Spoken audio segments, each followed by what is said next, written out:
Here we are, bright eyes. 'Cause every single time we fall apart, I wanna need you now than ever. I wanna need you now.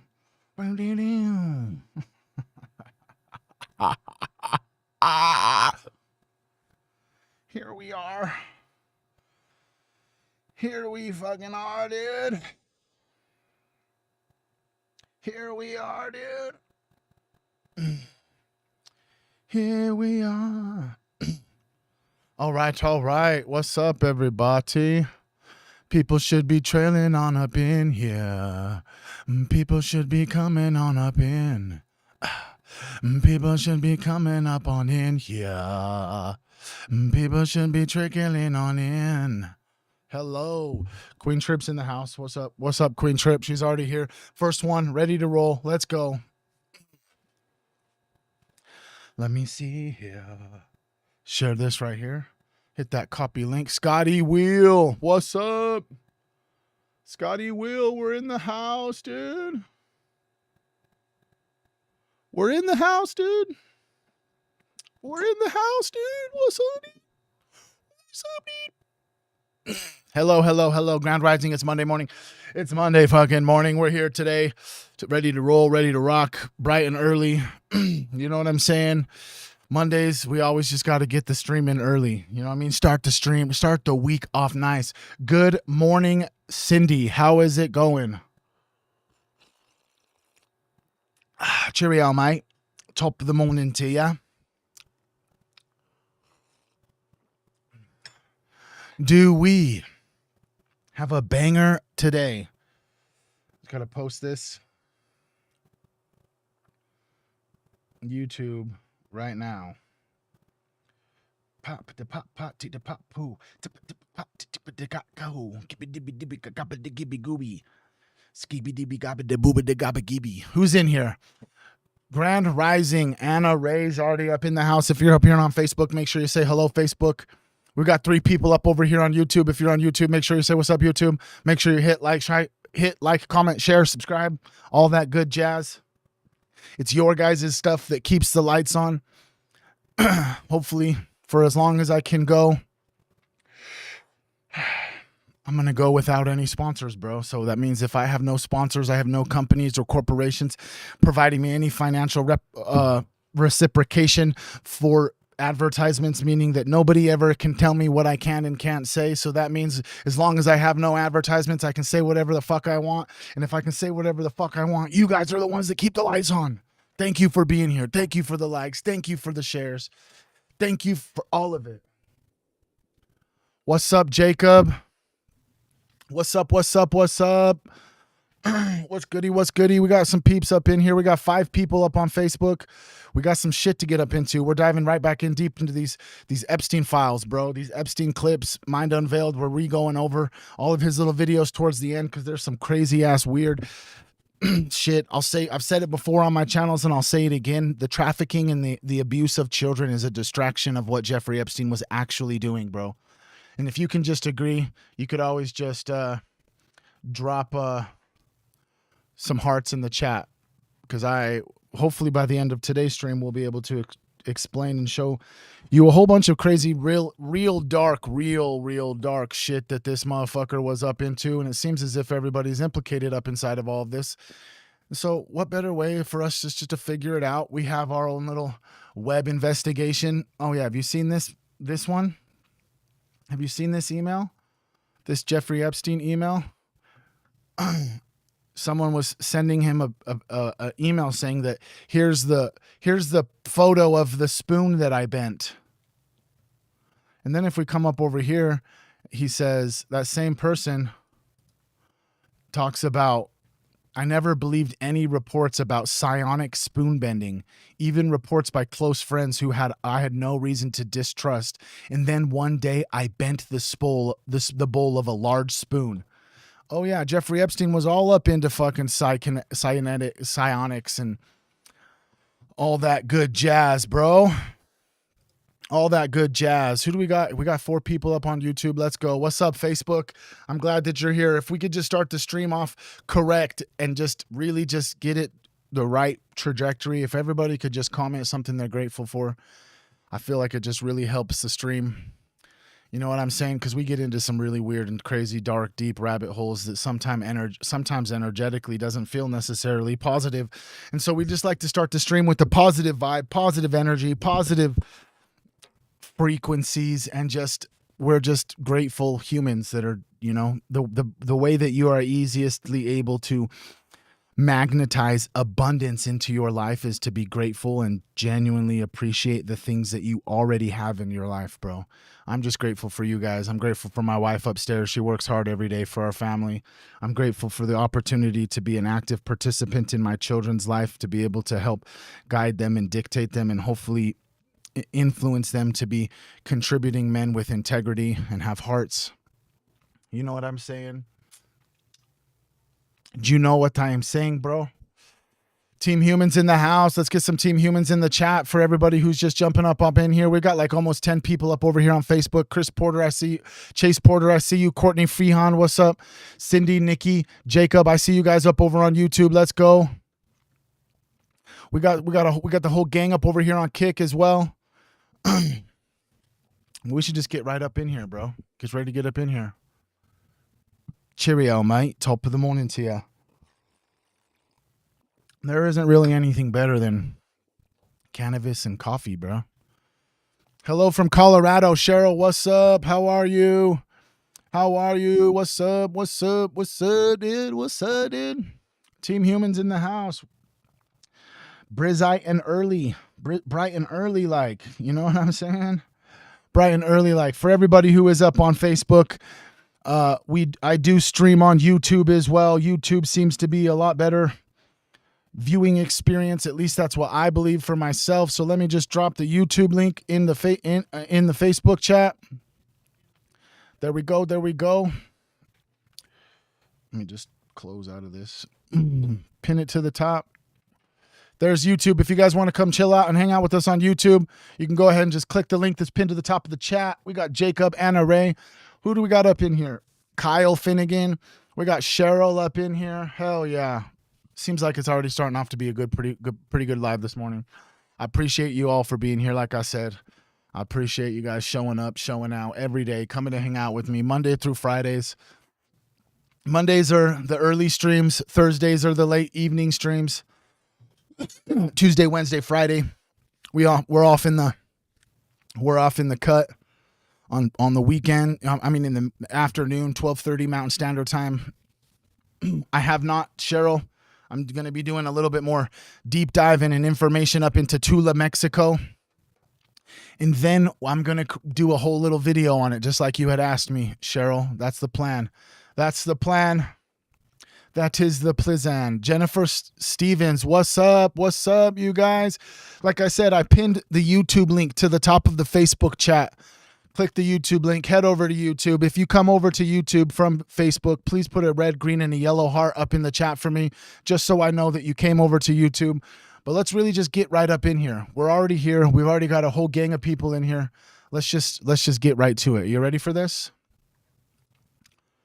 Cheers. But what if this calm that you're feeling today isn't normal life that's returning? It's actually a chance for you to decide who you're going to be before the next storm hits. And if that already starts to stir something in you, you can just comment the words, "I'm using the calm," so you can mark the moment that you chose preparation over pretending that everything is still fine. Because let's be honest, this doesn't feel like real peace. It feels like the world is taking a breath between the headlines, a pause between the airstrikes, a lull between the breaking news, a day when the alerts are just a little bit quieter, but the weight of what's been happening is still very much still in the air. If you try to call this back to normal, you're going to waste a very important window that you have. Because calm like this is deception. It is very deceptive. It can trick you into thinking that the story is over, but more often it's actually just the space that's between each chapter. When the noise dips, you have two options. You can either collapse into distraction and act like nothing ever even happened, or you can lean into awareness and ask, who do I want to be the next time that the world starts to shake? One leads you right back into the same panic, the same numbness, the same autopilot that you actually probably just crawled out of. The other turns this calming into training, spiritual, mental, and emotional training. You don't get to choose every storm, but you do get to choose how prepared you will be when the storm arrives. Calm gives you that chance. Right now, the headlines are slightly softer than they have been over the last week. There's talk of temporary pauses, tentative diplomacy, holding patterns in conflict zones, but nobody's saying everything is healed. That gap between less chaos and true peace is where your inner work really starts to become crucial. If you've been waiting for a life to quiet down before you work on yourself, this might be as quiet as it gets for quite a while. So instead of treating this moment like a break from reality, let's actually just start treating it like a classroom. You can start to ask yourself, what did the last storm reveal about me? Where did I break? Where did I bend? Where did I stay grounded? What kind of person do I want to be the next time everything starts to feel uncertain? That's not fear, bro. It's called wisdom. Because spiritually, calm is not just the absence of trouble. Calm is space. Space to hear what you couldn't hear while you were overwhelmed. Space to feel what you numbed out when everything hit at once. Space to re-anchor yourself in truth instead of letting your nervous system stay permanently braced for impact. If you know that you usually waste these windows, you could also just comment no more wasted time so you can decide that this time will be different. Use this period of calmness to reconnect with whatever you call God, source, a deeper truth, not just in theory, but like actually in practice. Use this period of calm to notice where your mind is still living like the storm is happening, even though today might seem quieter. Use this calm to clear out the beliefs and the narratives that you picked up in panic that don't belong in your long-term identity. Because storms don't just stress you, bro. They actually teach you. They reveal what your default is under pressure. Do you numb out? Do you get angry and lash out? Do you shut down emotionally? Do you cling to old patterns just because they feel familiar? Calmness gives you a rare gift. It's the ability to look back at those reactions without being swallowed by them and then ask yourself, is this really who I want to be? This is where spiritual meat starts to take fruition. You don't grow only by surviving hard moments. You grow by digesting them. You sit with what happened. You ask what it showed you. You invite healing where there was hurt, insight where there was confusion, and wisdom where there was pure reaction. And then you start building practices like tiny daily alignments that make you sturdier inside. Practices like guarding your mind more carefully than you did before. Practices like praying or meditating, not just when you're desperate, but while you're stable also. Choosing what you will and what you will not entertain inside of your inner world now that you've seen how quickly fear can take over. Calm is when you pack your spiritual bags for what's next. You don't wait until you're under fire to learn how to breathe. You don't wait until the headlines spike to learn how to limit your input.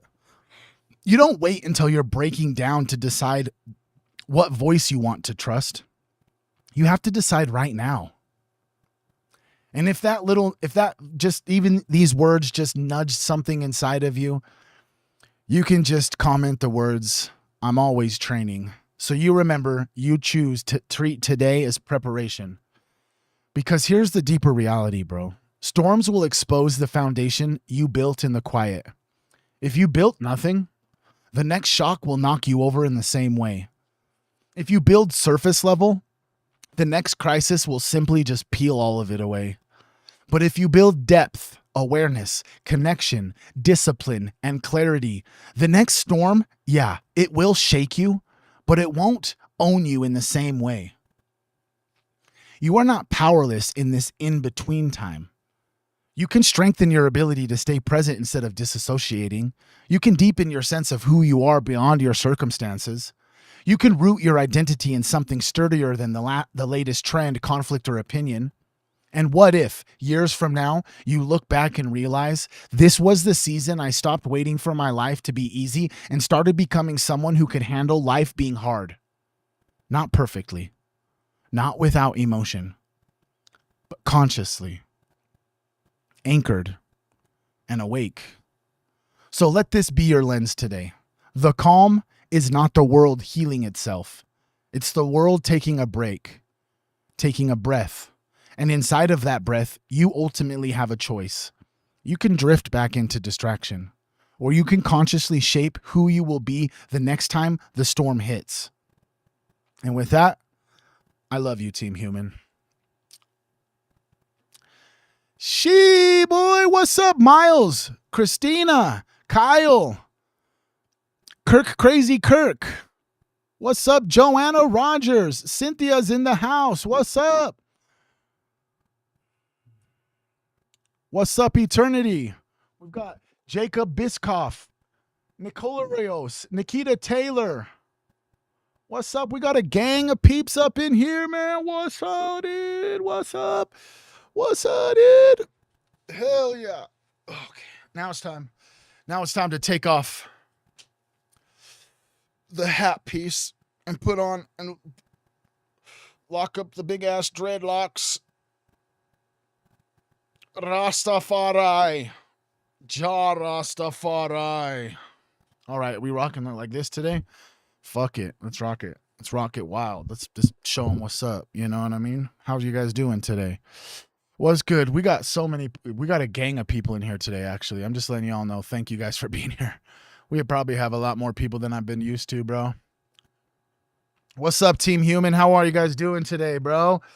Hopefully that mindful message helped you like it helped me, because today, you know what I'm saying? Things kind of seem as if everything is kind of starting to slow down, but in all actuality, like I said, even though the headlines aren't pinging every 15 seconds, this is the perfect opportunity for all of us to really take a step back and just really analyze what's happening, not only outside of ourselves, but mostly inside of ourselves. Because at the end of the day, if we don't take care of ourselves, then we're going to fall victim to all the propaganda, all the manipulation, all the emotional influence.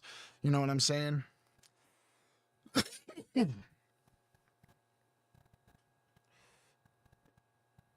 You know what I mean?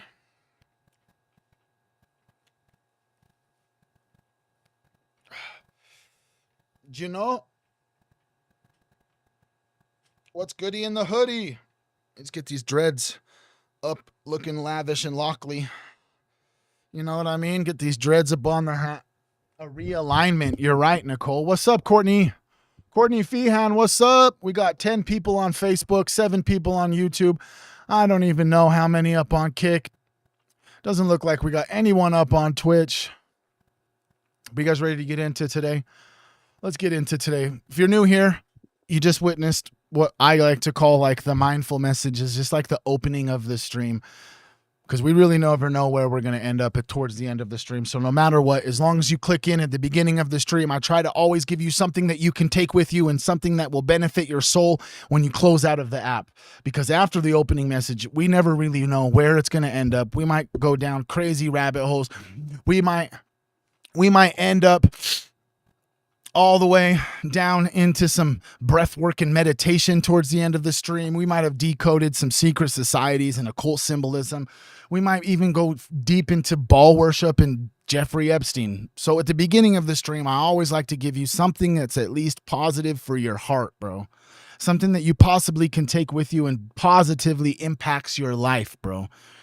Because at the end of the day, none of this actually fucking matters unless humans are helping humans. None of this bullshitting and talking about what's going on in the internet, none of this actually matters, bro. Unless we all create a community and we all just love each other and help each other and be there for each other. Does that make sense, or am I just too far off based? I don't know. Let's get into what old Theo Vaughn had to say. Let me just refresh this up. Come on. We don't want any data, bro. We don't want any nobody. You can just drop poop emojis at any time if you agree with what Theo has to say. We don't want any data, bro. We don't want any. Nobody wants a data center, dude. Nobody wants it. And the people that want them, to me, bro, they seem kind of evil. It's like, what's going to happen? You know, you fall down and you get a bunch, a bunch of loose data flies out of the factory or something now, and your kid's got, he's got 5 episodes of Dutton Ranch or whatever stuck in his neck or something. It's gotten crazy. We don't want it. Nobody wants the shit. And so here's what I think. I really believe this. I think I really believe it. I don't know, but I believed it yesterday. I believe that some people know how to live forever. They've cracked the code. And so suddenly, they have to put the rest of us, they have to lock us down. They have to. Because if everybody finds out about it, then everybody's going to be able to do it, right? There's got to be some people have to separate themselves. And I think this is how they're doing it. They're creating these data centers. It's all, I think, going to be, I believe, this is my theory, that it's all going to be locked in with these flock cameras or some company like this, Palantir. One of these companies is going to be owning all of this information. They're going to put it all in. It's all going to be, we're all going to be locked down. Everybody, you're not going to be able to live or do anything that feels human, right? There's going to become this kind of score, this sort of like social and even emotional sort of credit score. And then AI is going to become, it won't ever really, but it's going to try to become like our new God, right? Because I think people go to God for their feelings, for help, for hope, right? They lay their faults at the feet of Jesus for hope, right? And you're going to have to like appease somehow. You're going to have to do well enough for the data center to grant you whatever you then need, right? Shit, boy, I don't know about you, but Theo Vaughn was just basically, in my interpretation, that homie was spitting facts, bro. Like dead ass. It seems as if there are some really nefarious and evil people in charge. It seems as if the elites at the top, whether you talk about adrenochrome, Kuru, you talk about fucking a homunculus and occult magic, the Seal of Solomon, Baal worship, whatever it may be, whatever avenue of information you're pulling data from, you are, to gather your opinion of what's happening. The layers go so deep that we don't really even actually know who is actually pulling the strings, when simultaneously all of these separate evil groups could all be working in tandem together or parallel with each other and not even be working together. But it seems as if we have gotten to a point in human history where science and technology is so advanced that they have the ability to potentially, like these meta beds, these med beds that Trump was talking about, where you just like lay in the bed and it will heal your body. I don't know. You tell me. Fuck Flock. You're right. I don't know if you guys heard about the company Axon. Okay, so in regards to the topic of flock cameras, can you please give me information about what the company Axon is?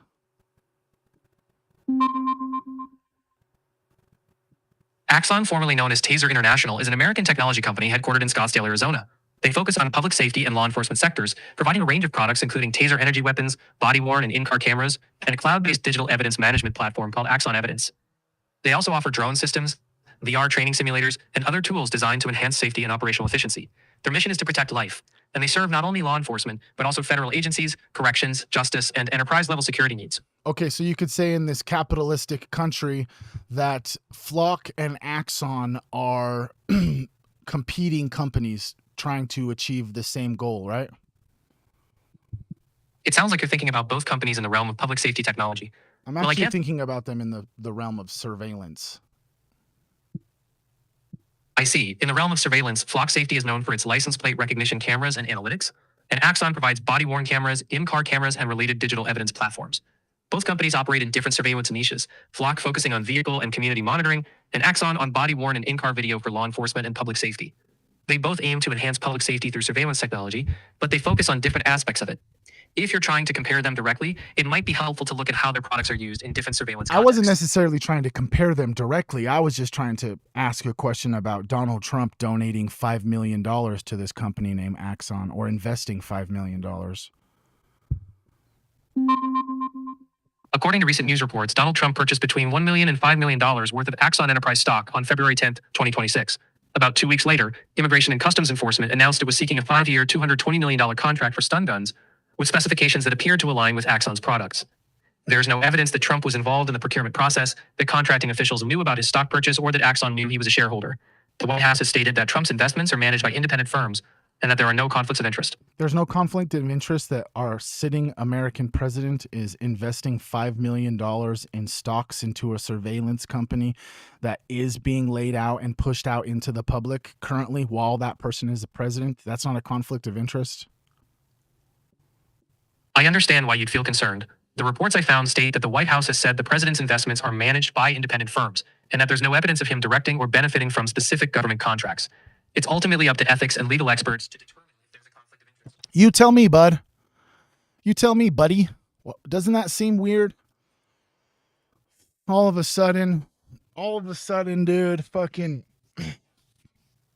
Donald Trump is investing $5 million into another surveillance company. And then potentially that's why we're seeing all this anti-Flock propaganda, is so that everybody, this is all my opinion. Thanks, James Lee, for the information that has shaped my opinion, but it's highly possible that this information or propaganda that's anti-Flock is all with the purpose that because everyone is like, yeah, fuck Flock cameras, that no one's going to ask questions about Axon when Axon starts to take over, which just so happens to be the company that Donald Trump just invested $5 million into. Now, if that's not crazy, that seems really fucked up. Front burner. I did not hear about the cop who fell down chasing a guy. I did not hear that. Please elaborate in the comments, Fox burner.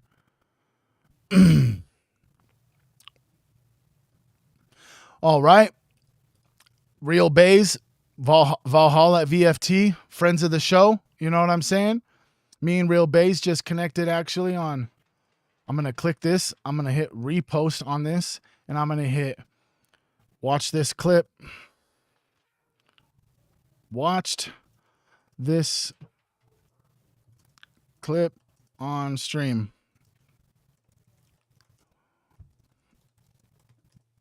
Let's fucking go. Love you guys. Shout out Real Bays. Go follow Real Bays if you don't know who Real Bays is.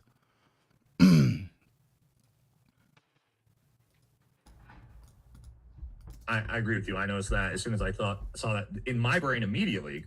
Oh, yeah. So right now, actually what's happening is that what they're talking about.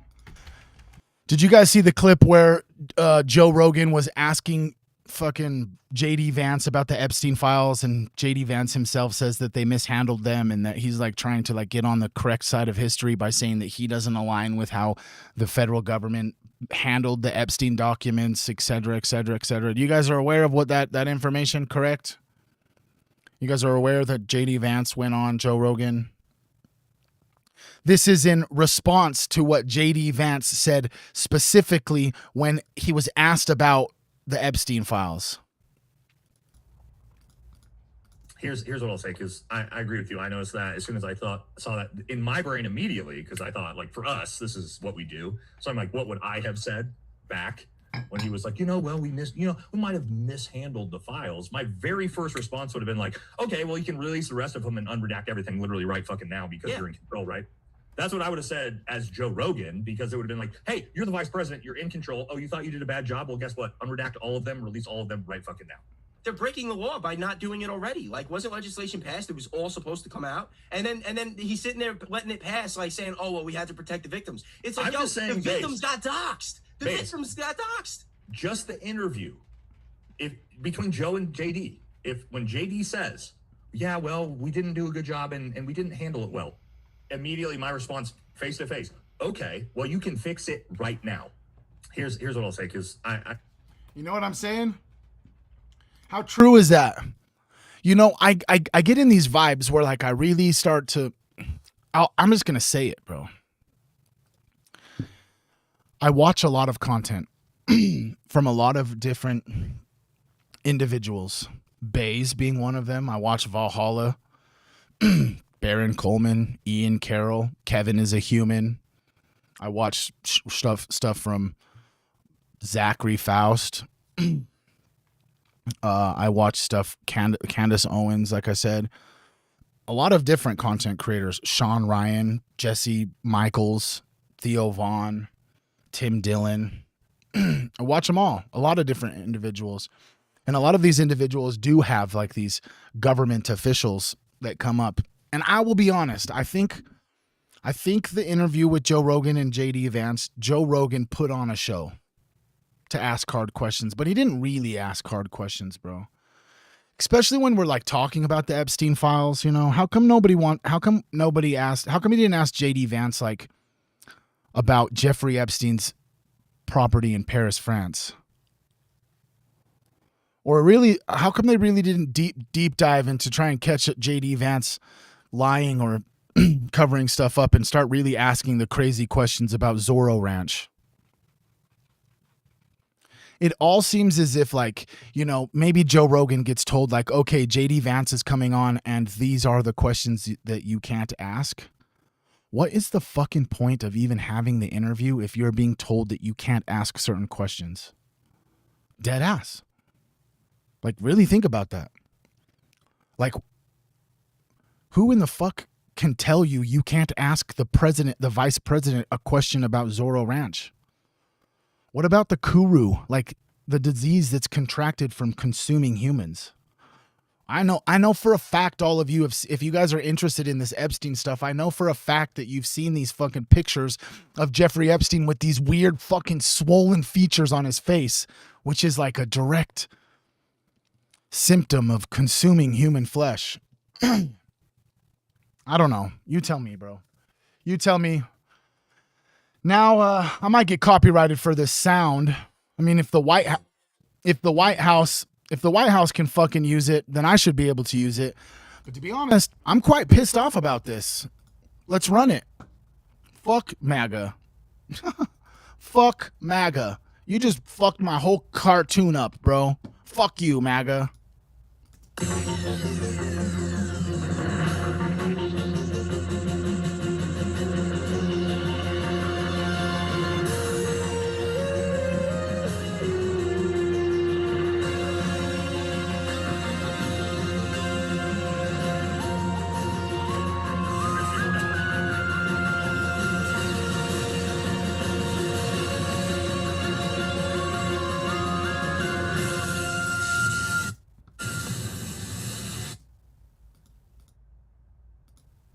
Are you serious right now? Like, what the fuck is that? You bitch ass motherfuckers. You're perpetuating your fucking bullshit by ruining cartoons? Like how, this is on the fucking, like this is on the White House's Twitter, bro. Hop in. It's the best dimension yet. Fuck MAGA, bro.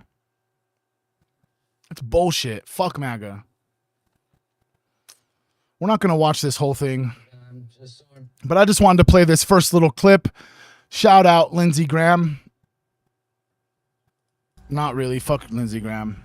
I'm sad that he passed away. I don't think any human should pass away in tragic violence like he did in Kiev, Ukraine. They want to say that he didn't die in Ukraine, but yeah, right, bro. Come on. Come on, bro. Did you fall for that one too? Hey, baby, Lindsay. Hey. Hey, Lindsay. Oh. I'm just so impressed. Glad to be your friend. Oh. I'm glad you are my friend. I'm going to meet with the president this weekend. I'm going down to Doral. I'm going to try to get him to join with y'all in Lebanon. Wow. To maybe fly some with you. Would you? He says, hey, baby. What's up, BB? BB, I love being your friend. Fuck you.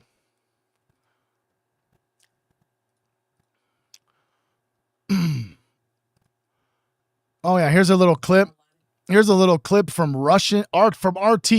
They believe they are the adults in the room. CIA whistleblower James Erden on the shadow government. It wasn't supposed to be fucking it wasn't supposed to be making fun of MAGA. The White House literally was promoting MAGA using fucking Rick and Morty, bro. Fuck them. These records got a lot of attention. They were instant messages sent by a senior FBI official, Nikki Flores, and she talks about running a shadow government across the FBI at this point. Is there a shadow government? I don't. Let's just ask you guys first.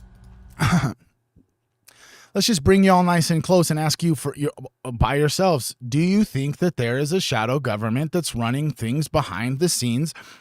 That none of them were elected, none of them were chosen, nobody knows who they are. It seems as if that there is a government working in the shadows to run everything, and they fuck children. And they eat them.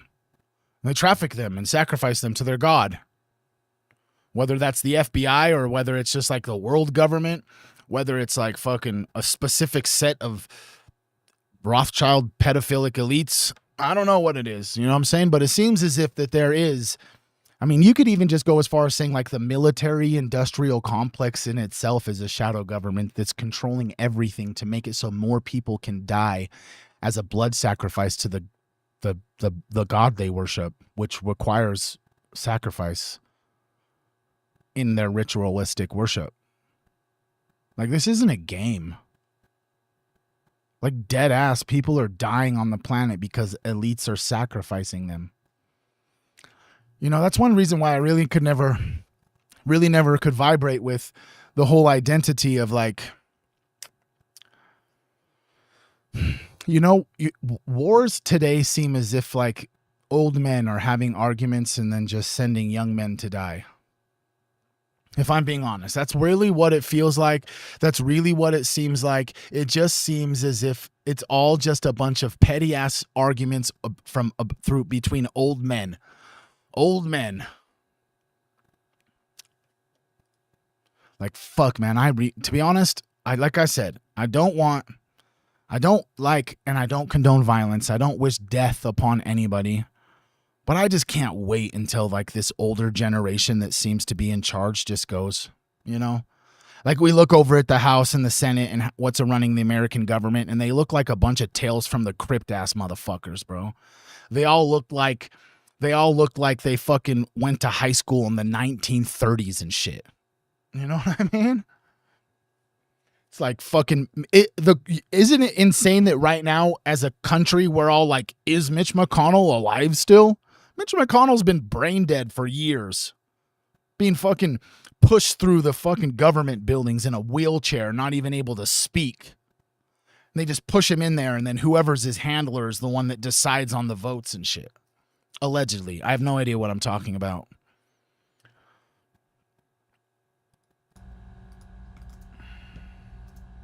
I don't know if people say I'm part of the, like, we're in their shadow. You're right, Krista. That is a good point. Vance is younger, but Vance is also butt buddies with Peter Thiel, who just got caught running a secret society named Dialogue of the world's richest elites for the last 20 years in secret. Vance isn't any better than any of them. To be honest, I think Vance is going to be worse than Trump if Vance becomes president. That's just my personal opinion. I think that if Vance becomes president, then the technological oligarchy that controls all of the data and all of the social media platforms and all of the surveillance with Palantir, Flock, and all that shit, I feel like Vance is going to be the one that really sets in this totalitarian surveillance state that they're trying to create here in America. That's my personal opinion.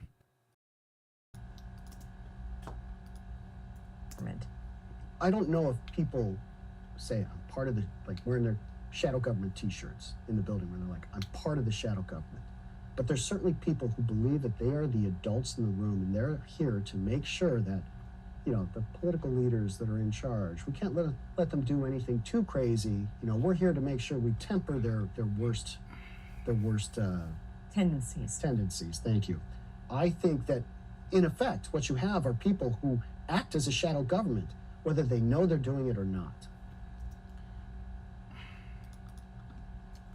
See, this is the thing that comes to mind when I think about like a shadow government, and specifically like America, right? So theoretically, a president can be president for a total of 8 years, 2 separate 4-year terms.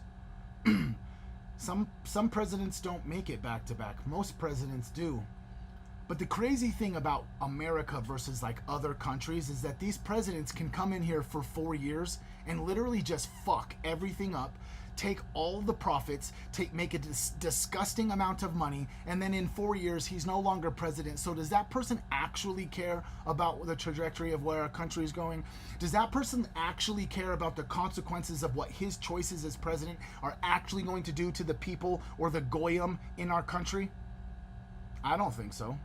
I don't think 4 years as president is long enough for that to even take place. I don't think that 4 years really gives the person they don't really give a shit. Like, do you think any of these old ass decrepit people who are pro-war, these neocons, actually give a shit what America's gonna be like in 4 years, in 5 years, if America's even gonna be a thing anymore in 4 or 5 years? I don't think that they care at all. They're thinking in the short term. They're looking for monetary gain in the short term. They're looking for more control and power in the short term, because as soon as the president's no longer president, realistically, because also at the same time a lot of them are old as fuck, they still don't even have to really deal with the repercussions of their choices or the consequences of their actions, because they're old, they're gonna die soon anyways. So who actually cares? You know what I'm saying? Does Trump actually care that he's just fucking the whole entire planet up? Or does he know that he's on the downward slope towards the end of life, and so he doesn't really actually care if this hurts or hinders any person on the planet? It all just seems like a money grab for the Trump family, actually. I think potentially it all just seems like a money grab for the Trump family, so Jared Kushner and Ivanka can go to Albania and buy an island with 50 bunkers so that they can renovate these 50 bunkers right before the end of the term when they start dropping nukes. At least they'll be saved. At least they'll have bunkers. At least they won't die from the fallout. But that's just my opinion. I don't know. What do you think?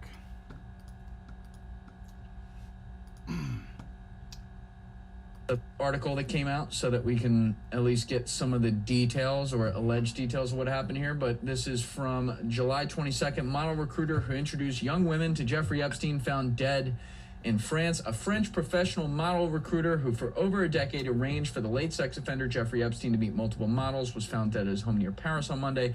Daniel Syed's body was found in his house in Colombes, a suburb of the French capital. Marie-Céline Lauritz, deputy public prosecutor of the Nanterre Judicial Court, told CNN in a Wednesday statement, an autopsy will be performed on the body to determine the cause of death. Would love to know who. It'll be legitimate. It'll be very legitimate. They always are. Mm-hmm. There's never been an autopsy done that's not legitimate. That's right. You know, I for one think JFK's autopsy was done by the book. Clean cut. Clean cut. All the right people in there. Examined everything. Cause of death correct. Magic. You're right, Walking Collective. It's not really in the shadow anymore. It used to be a shadow government. Now all of the humans on planet Earth have kind of deciphered and decoded all the symbolisms and the mannerisms and all the occult and the magic, and it's all spiritual before it was ever physical. They're dealing with spiritual entities on the other end that are allowing them to influence and manipulate the physical realm. Bullet, totally real. Yep. Anyway, CNN's Katie Polgalase recently interviewed Syed. Oh, that's what he did. That's a no-no. He talked. Can't talk. He talked. What's up, Marie Moon? Dead men can't talk, Daniel.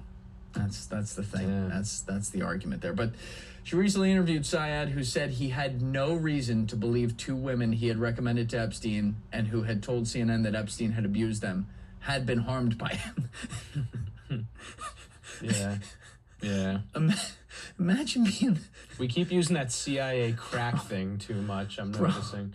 Yeah, but this is even like a step above. That's pretty insane. Allison says that Vance is also has a partnership with a business called Ambrosia.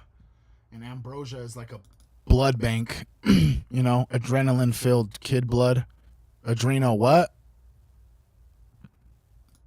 That. Imagine, like, all these files coming out. You're Daniel Syed. You're sitting at home going, oh, fuck, I'm cooked.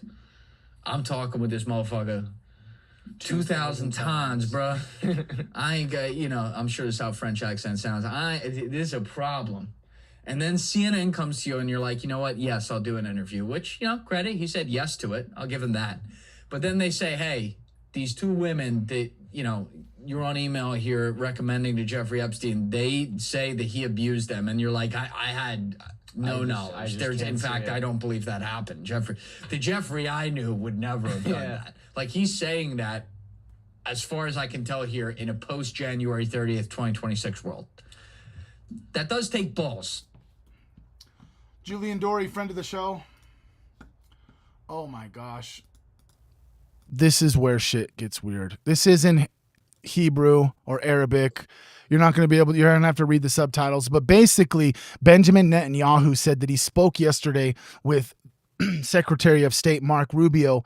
And once again, Mark Rubio reaffirmed to Benjamin Netanyahu that the United States has the intention to act forcibly against the International Crime Court.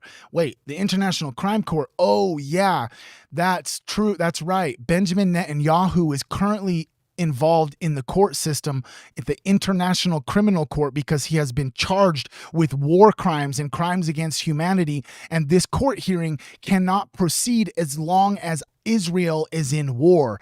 And so obviously, it's pretty obvious to me that if you continuously just keep the war going, then he never actually has to serve justice. He never actually has to go to this criminal court. And if he keeps the war going long enough, the U.S. can kind of just do whatever they always do and just bully the world into doing what they want. It's either we're going to sanction you, we're going to tariff you, or we're going to fucking regime change you. You're going to do what we say, boy.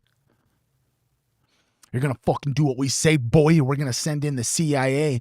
We're going to send in the FBI and all their proxy terrorist groups, and we're going to start killing your citizens. And then we're going to start a coup inside of your government and get all of your closest allies to turn against you because everybody is out for their own necks, and they just want their own money, and they just want their own power. And if we give them the possibility to have power, your whole entire government's going to backstab you and do all of this. So you'd better just do what we say, boy.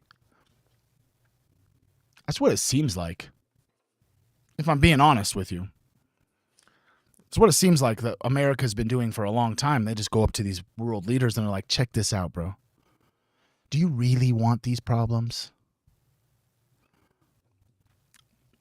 Anyways, let's just hear what this fucking piece of shit has to say. Let's just hear what this piece of shit has to say while he's literally standing in between two towers of Solomon's temple with fucking the seal of Solomon on top of it. You know what I mean? He's standing there with the two flags. You know what I'm saying? That's like a cult symbol. If you don't know, you know. Boaz and Jachin, you know, the towers of Babylon.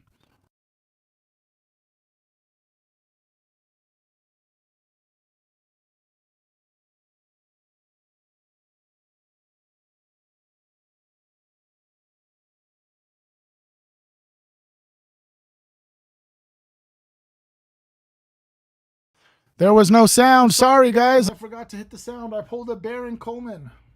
Basically, I don't know why. And I'm not trying to say this to be anti-Semitic or to be racist or say anything crazy. But I just don't hear anything except for a demon speaking whenever people speak this language. Because most of the time when we hear people speak this language, it's coming from disgusting individuals like Bibi Netanyahu or Ben Gvir. Or these other rabbis that are talking about exterminating all of the Goyim. You know?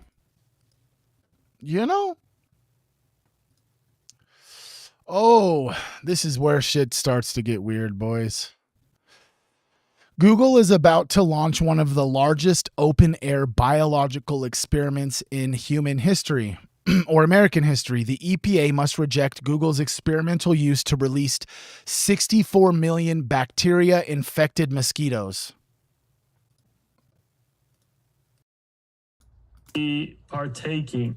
Google should not be partaking and conducting one of the largest open air biological experiments in U.S. history, because that's what this is. They do plan to release 64 million, actually. It's not 32 million like many outlets are claiming. You counted up the numbers, it's 16 million per year over 2 years in both California and Florida. So we'll have 64 million. And yeah, these male mosquitoes are infected with Wolbachia bacteria. So they'll release them into the wild, and that will suppress the mosquito populations because their babies, they won't be viable. The eggs won't be viable. Now, here's where the risk comes in. When you suppress an entire species artificially, that's going to screw up the ecosystem in that whole area. So basically birds, bats, frogs, fish, they all eat these mosquitoes. So you wipe them out, they're going to have one less food item, and that's going to screw things up. And it could be irreversible. So if it goes wrong, sorry, Florida and California, your animals may start to migrate to other places, and then you might have other invasive species come in to fill what Google just eliminated, and that could be even worse. They tested this out, Google did in Fresno in 2018. It suppressed the mosquitoes, but as soon as they were done dumping the mosquitoes, they all came back. And so what they require is a subscription service. Google wants these states, wants these corporations to subscribe to Google's mosquito releasing subscription service, because that's the only way it even works. Wow, that just sounds dystopian and kind of really fucked up. Google's mosquito release subscription is like, subscribe, next year we'll be back to dump more fucking bioengineered mosquitoes in your state. It does sound like a horrible idea. Like, what in the actual fuck? Okay, so basically from what I understand is that they're having a takeover. Mosquitoes are taking over. So they're going to release 64 million bioengineered mosquitoes that can't reproduce, that will go out there and just pause the reproduction of mosquitoes for X amount of time. That seems weird, bro. I don't think that we should ever, and crazy, yeah. I don't think that there should ever be a place where we are like bioengineering animals because humans don't like to be bit by mosquitoes or something. Like, you don't think mosquitoes have been around for fucking millions of years, probably? You don't think that 50,000 years ago there was fucking probably a mosquito the size of a house cat or something like that? You know what I'm saying? Who do we got up in here? I got to go to the bathroom. I've got to go to the potty, to the bathroom, get some more coffee. Oh, Zach Faust is live right now. What's up, Zach? They have somebody who's an enemy of the state. They're just like. The campaign to remove Khan set a new precedent. Israel claimed ownership from the start and made no attempt to conceal from Khan himself or the outside world that it was behind these allegations. It sent a Mossad team to The Hague. Right? I'm gonna go ahead and let Zach's live play while I go to the bathroom. I'm gonna put in here at Tripoverdrip.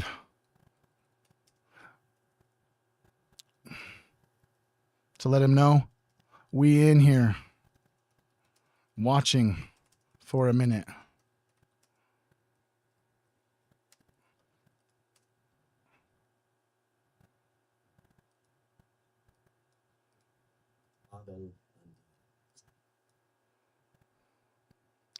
Click live. Not one of which amounted to misconduct, let alone sexual misconduct.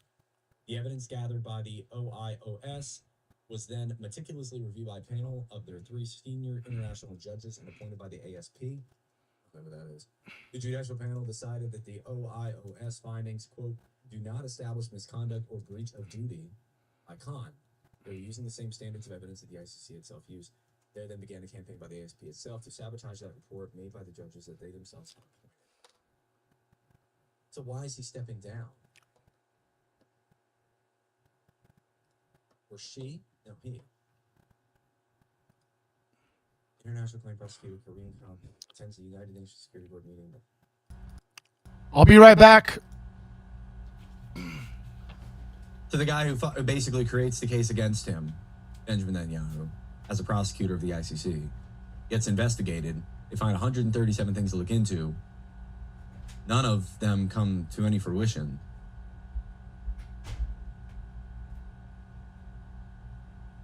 I'm very confused. What am I missing here?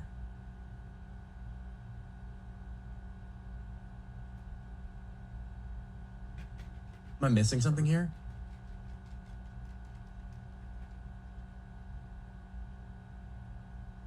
Was he threatened? Like ousted over sexual misconduct. It said he was investigated and they didn't find anything.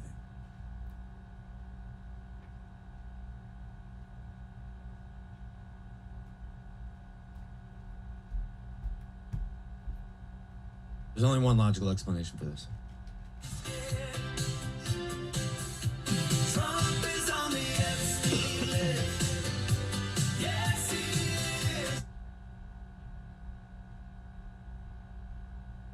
New report out of the leading report says a cost of living analysis comparing housing, education, healthcare, and household expenses suggests a full-time minimum wage worker in 1971 had a lifestyle affordability similar to someone earning around an estimated 6 figures today. One in the chat if you read this article already or saw that headline. 2 in the chat if we need to go through it. By the leading report, it says, new study finds that a minimum wage worker in 1971 had a lifestyle affordability similar to someone making $100K today. How did they get this data? Because, yeah, okay, so there's federal minimum wage at $1.60. You're saying making $1.60 an hour is the equivalent to $100K? Maybe we're just looking at housing and healthcare?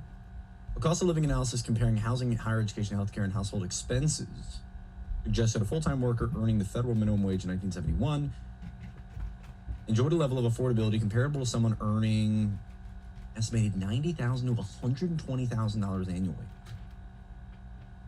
That's $10K a month.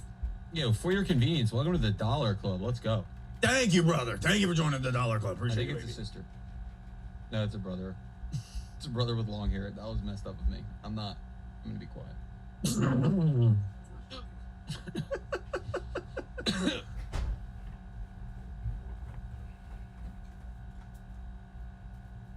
Sorry, Julian.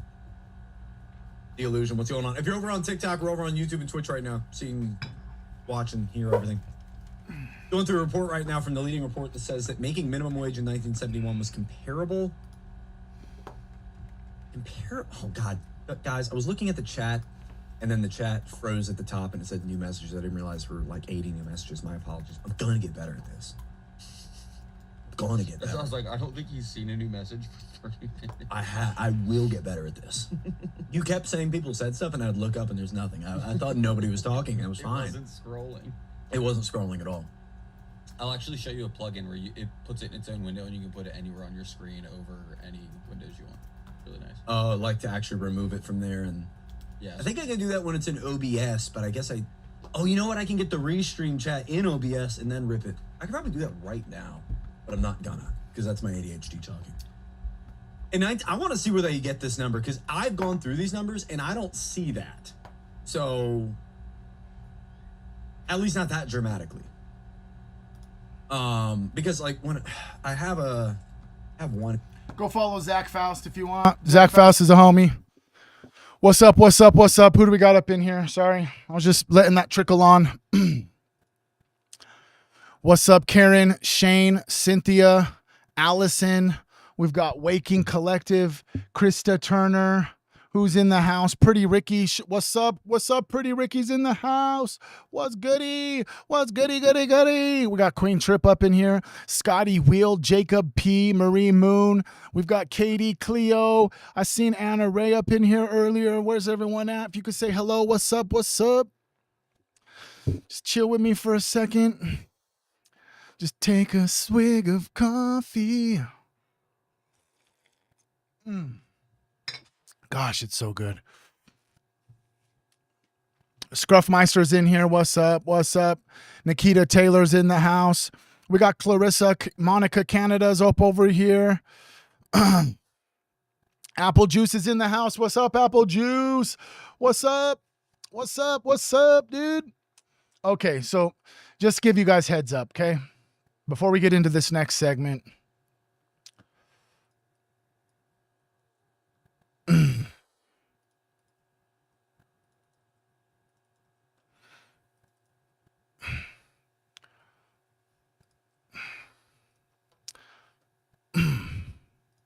Dude, I made some custom tie-dyes. A couple of you have picked some up already. Tripoverdrip.shop. There's only going to be 5 tie-dyes of this design. I've already sold 3 of them, so there's only 2 left. They will be signed by me and Queen Trip will sign these tie-dyes. We also have this other one. It's a pinks, purples. The Tripoverdrip logo. What are you walking down the stairs so loud for? I don't want you coming down here, bro. If you're going to come down here, you have to be quiet, bro. No. Cletus says hello. Cletus says hello, guys. Okay, so like I said, you can see here, the limited supply. There's only going to be 5 of these. We have 4 of the pink and purple ones left. We have 2 of the red, green, and yellow bears. Like I said, it will be a limited edition. There's only going to be 5. So as soon as the 5 is bought up, I'm going to take it off of the site. Like I said, it'll be limited edition. Me and the wife will sign them, send them. We also got a new tumbler. You know what I'm saying? We got that new 20-ounce Tripoverdrip tumbler. We got a whole bunch of gang of shit. We got some Divine Feminine, Divine Masculine merch. We've got a whole gang of shit. Go check it out. Tripoverdrip.shop. I just commented all the links. I commented the link in all of the chats. Because this is where it has led us. To here. Tripoverdrip.shop. So, we've entered a very strange world. A world where conspiracy theorists, the people who've been saying this stuff for decades, are suddenly ahead of everyone else. There's no more denying it. It's time to do your due diligence. It's time to actually look into this. And for everyone who spent years doubting them, now's your chance to help shine a light on the darkness. What's up, Rocco? What if I told you that Epstein wasn't just connected to secret societies, he was in them? That he had real esoteric knowledge? That he was a part of 150... Can we just point out real quick? That he had real esoteric knowledge. I just have to point this out again. This right here was a image taken from the temple. You can see it right here, the 2 towers. Obviously, we see the temple over here. But on the other picture, there's the 2 towers of Babylon, bro, from Solomon's temple, bro. This is all just like occult ball worship, bro. That he was a part of 158-year-old secret society that most people have never heard of. And he even wanted to start his own. Get ready, because after this, you'll never see the world the same. We'll never see the world the same. Can we get some Team Humans in the chat if you're here? In part 1 of Epstein Unveiled. What's up, Elite Sky Killer? Oh, we got some new peeps up in here. I might as well drop the kick link, bro. Let me drop the kick link for people who want to come join the kick. We're up over here on Kick, bro. We're on Kick. We're on Twitch. We're on YouTube. The only difference between Kick and the other platforms is my username is trip_over_drip. I'll drop the link in all the chats as well. If you head over to Kick from whatever platform you're on, if you are on Twitch, There's no ads on Kick. So if you're not a subscriber, come over to Kick. You won't have to watch ads. I pinned it to the top of the chat. If you guys want to come over. Oh, not this one. Sorry. Not that one. I already pinned that one. Let me delete that one. Let me remove this link. Sorry about that. Remove that. Go like this. Kick. It's where everybody's at. It's right here. There it is. There it is. That's where all the other comments are coming through. Is on Kick and YouTube. So if you're on Facebook and you're watching it vertically, you see these comments up here. All of these comments are coming from either YouTube, Twitch, or Kick. I just dropped the Kick link in the chat. Let's get right back into this. You'll never see the world the same. In part 1 of Epstein Unveiled, we went through the genetics in detail. The baby farms, the egg doctor, the CRISPR research, the DNA kits shipped to Dubai. And there's still more to discuss on that front. But right now, we need to go to a layer that I didn't get into in part 1. Because for a lot of people, it's just too unfathomable. It can't be real. Epstein, the inner circle, and the occult. Now, before we dive into this methodically, I want to address some things. If you've been online the past few weeks, you've probably seen some pretty wild claims about what's in the files. It would seem that the Ball or Bale bank account was some type of OCR error, and I did look for spirit cooking and cannibal terms, but I couldn't find any EFTAs that could confirm this. So there is a lot of noise out there, a lot of reaction content, and that's really why I wasn't interested in looking into this in the first place. But my workflow is, if I can't verify it, I'm not going to use it. I just want to show you what's actually in the documents and connect the dots. That's it. I'll have the EFTA numbers on your screen so you can look it up yourself. Oh yeah. We will be doing that. I'm telling you right now, we will be doing that. We will be fact-checking these documents using the platform that I've used is called Web. Shout out Ian Carroll. Shout out Kevin is a Human. What's actually in there is worse than the noise. So let's start with this. Let's start with this. Can I just get a head count from everybody who's in here? You can just put a yay or a nay. You can put an alien or a poop emoji if you agree. But the child abuse and the trafficking is literally the distraction of what Epstein was actually trying to accomplish. Can you agree with me? Do you disagree with me? If you disagree, go ahead and just tell me you disagree. But my firm belief is that we have absolutely no idea of what this person was actually doing. We all assume that he was abusing and he was just like some pedophile that was just so happened to be rich and wealthy and connected. But in all actuality, I don't believe for 1 second that this individual at all was really the abuse was like just like his sexual proclivity. He was a pedophile. Okay, what else was he doing though? And this is where shit gets fucking weird. This is an email from Epstein's files, and keep in mind, at this point, he's already been convicted. Someone in his circle is sending him this. Suggestions for an old guy, super smart, well-connected, that wants to continue legacy of old school secret society. Continue the legacy, not start one, continue one. An old school secret society. The same month, this comes in. Just got a note from Bob Pixie. Zodiac is one of the really cool ones. 12 members. Still very secret. Dinners in exotic locations. Sorry about this. Let me just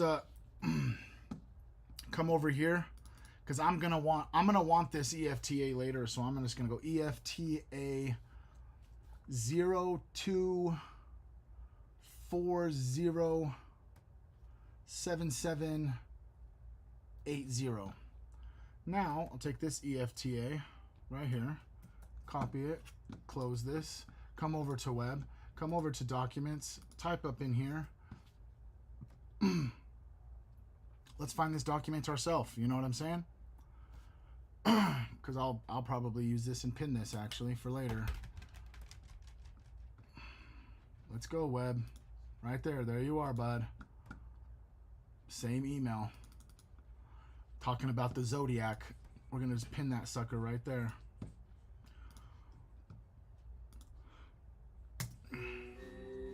Okay, so I looked into the Zodiac Club. This is real. Founded in 1868 in Manhattan. Only 12 members at any time. Each one gets assigned a zodiac sign. Aries, Taurus, Gemini. And you only get replaced when someone dies. And this members list is pretty crazy. JP Morgan was Brother Libra in 1903. Bob Pyrie ran Rothschilds Incorporated, the American arm of the Rothschild banking dynasty. Paul Volcker, the chairman of the Federal Reserve. So Epstein's circle was being consulted on nominating Murray Gell-Mann, a Nobel Prize winning physicist, for membership. But it gets crazy because in 1910, a group of men traveled in secret to Jekyll Island. They used fake names, told the press they were going duck hunting. We love you, Lacey. I'm so happy that the healing vibes worked. If everybody can just one more time collectively send more healing vibes to Lacey Lane and just fill the chat with red, green, and yellow hearts so she can see it in all of the chats how much she's loved, how much we care about her. We know that everything's going to be okay, and you're already on your way to being fully healed. It's already happened. It's already done. You know what I mean? But what they were actually doing was writing the blueprint for what became the Federal Reserve, the central bank of the United States. And at least 2 of those men were members of the Zodiac Club. So, you have a secret society that's been around for 158 years, whose members include the Rothschilds, the architect of the Federal Reserve, JP Morgan, and Jeffrey Epstein got an invitation. And Rothschild isn't just a name that shows up once. Ariane de Rothschild had scheduled meetings with Epstein in New York. Jacob Rothschild was forwarding messages through her. Epstein was sending gifts to Alice de Rothschild at NYU. There's even an email to Peter Thiel that says, quote, "As you probably know, I represent the Rothschilds." That's just sitting in the files. And it doesn't stop at the Zodiac Club. This is in Epstein's own bio. He wrote this himself. Former member of the Trilateral Commission, the Council on Foreign Relations. If you're not familiar, the Trilateral Commission was founded by David Rockefeller in 1973. About 390 members from North America, Europe, and Asia.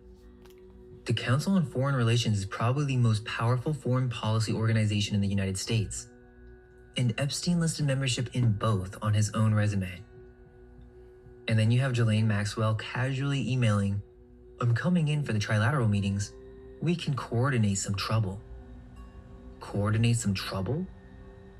On top of that, Peter Mandelson, one of the most powerful politicians in Britain, is emailing Epstein directly. There are plane rides to Bilderberg meetings in the files. So just to be clear, this is where we are. Zodiac Club, Trilateral Commission, Council on Foreign Relations, Bilderberg, all of it documented in his own files, and some of it on his own resume. But it goes deeper than this.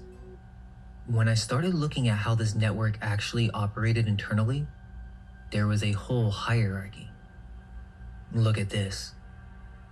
I was told by my inner circle not to have any communication with him, and if I did, I would be in deep trouble. Think about that. Someone was told by the inner circle, not by Epstein personally, by the inner circle, that they couldn't talk to someone, and if they did, they'd be in deep trouble. Another emo. Mike was a part of our inner circle. And when someone made an unauthorized introduction into the network, brought someone in without permission, Epstein was furious. My inner circle putting me at risk? There were even access codes. This email literally instructs someone on how to get past a gate. That was the credential for getting to Reid Hoffman, friend of the first circle. Inner circle, first circle, initiates. If you know anything about the history of fraternal orders and secret societies, this is exactly how they operate. And then I found this email thread from June 2011. This ties it all together. It's between Epstein and a woman named Marina, who's writing from Istanbul. And Epstein says, trying to build the 4 levels of Topake ideas, initiates, favorites, beliefs, principle. Topkapi Palace, that's the Ottoman Sultan's residence. The Topkapi harem had a formal hierarchy: novice, trainee, favorite, chief consort. And Epstein's designing his own version of that. 4 levels with names. And Marina responds, by the way, what are the levels at Jeffrey's harem? She's asking about the levels like it's an existing system, like everyone knows about it. And Epstein responds by quoting Mozart's opera, The Abduction from the Sarajevo, which is literally an opera about women held captive in a harem. The harem meant protection for those inside from those outside. That's the same language secret societies have used for centuries. Protection for the initiated. Let's keep going.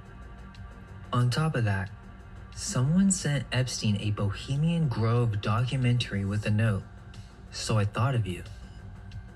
And it goes deeper. Moritz Skaugen, a Norwegian shipping magnate in Epstein's network, emails Epstein from Singapore. EFTA 018774737. Greetings from Singapore. On my way to California to try to understand about the people at the Bohemian Grove. So it's not just a documentary.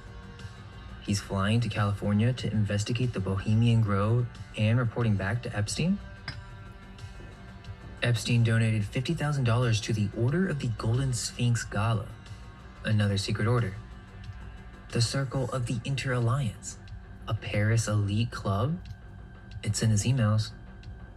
Okay, Zodiac Club, Trilateral, Bohemian Grove, Golden Sphinx, Circle of the Inter-Alliance. A 4-level initiation system modeled on an Ottoman harem and an inner circle with access codes and consequences for breaking rank.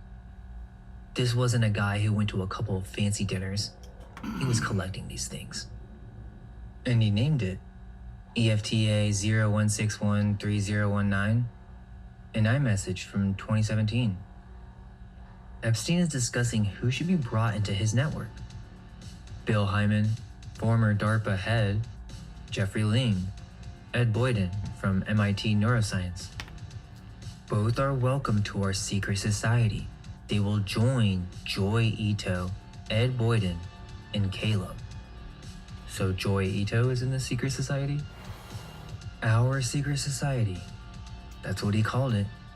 His network of MIT, DARPA, and Gates Foundation connections. And it's not metaphorical. He literally typed it. But the thing is, if you look at this text chain, the person texting Epstein, the DOJ redacted their name. Every message, the sender's blacked out. But if you read it, you can figure out who it is. The sender says Jeffrey Ling, former head of DARPA, is, quote, a very, very good friend of mine. He tried to make me work at DARPA. They say they're in Seattle with BG, Bill Gates, through April 29th. They name Mark Suzman and Jeff Lamb, Gates Foundation leadership, calling them old guard gargoyles refusing to let other opinions in. Basically, this is advice on how Gates should handle Trump. They tell Epstein that both of them had advised BG to pick a topic and make a deal. Quote, something quid pro quo. And Jeffrey Ling isn't just some...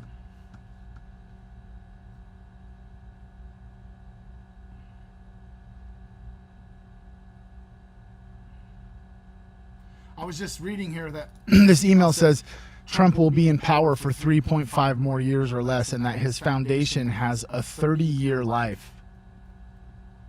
Weird. Random person. Do you guys know who this is? He founded DARPA's Biological Technologies Office, the division that builds brain-computer interfaces.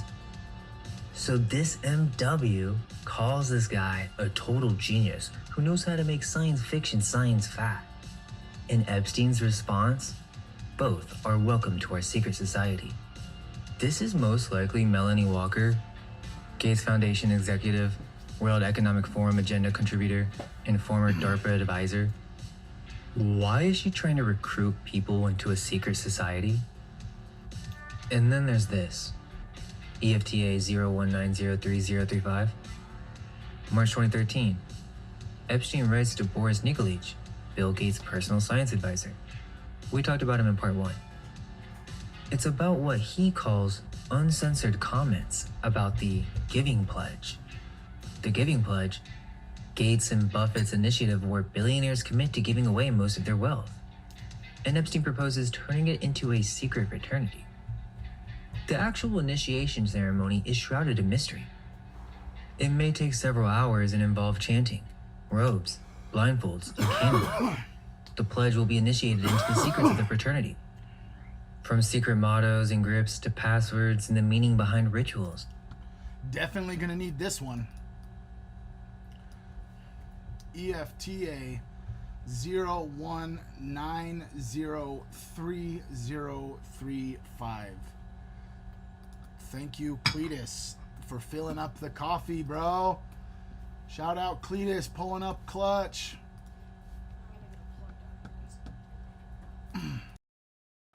Cletus, thank you, Cletus, for coming in clutch with the coffee refill.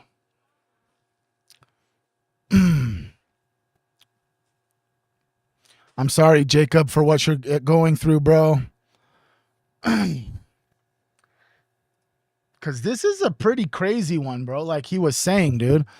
In the past, pledges have many connotations. Pledges of allegiance, pledge of assistance. Most similar to giving pledge includes the comments that relate to fraternity pledges. Fraternity brothers often involve pledges in exercise of loyalty and trust.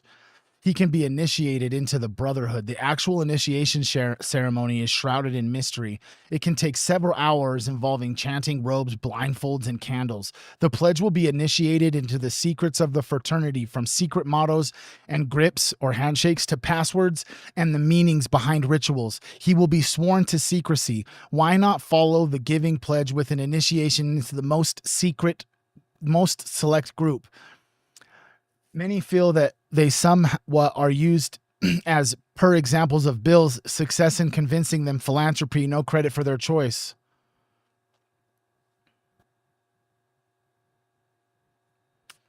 Seems insane, right?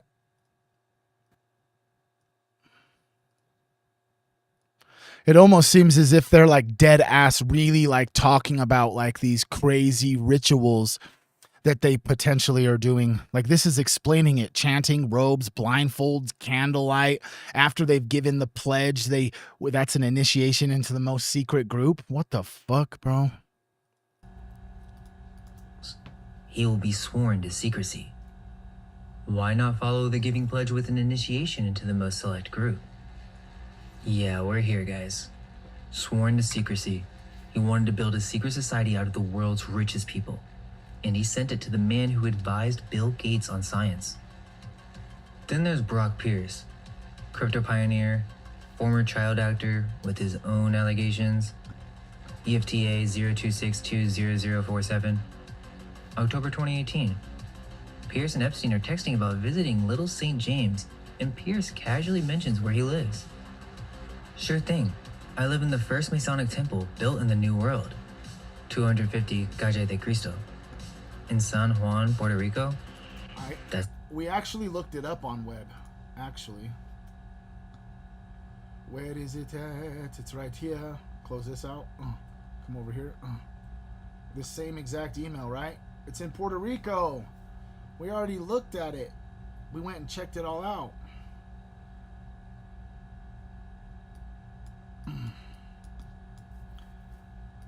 $250 Calle del Cristo. It's the first Masonic temple in Puerto Rico. And this individual, Brock Pierce, who Epstein is emailing, the same Brock Pierce that was at the ribbon cutting for the golden Trump statue. Yeah, that Brock Pierce. The same Brock Pierce that cut the ribbon at the golden Trump statue in Florida. Yeah, he's also emailing Jeffrey Epstein saying, I live at the first Freemasonic temple built in the New World. Crazy. That's his house. And he's planning trips to Epstein. island from it. David Hansen. You might not know his name, but you know his work. Creator of Sophia, the world's most famous humanoid robot, the one that went viral, the one that got citizenship in Saudi Arabia. David Hansen is all. Whoa. Wait, what the fuck did he just say?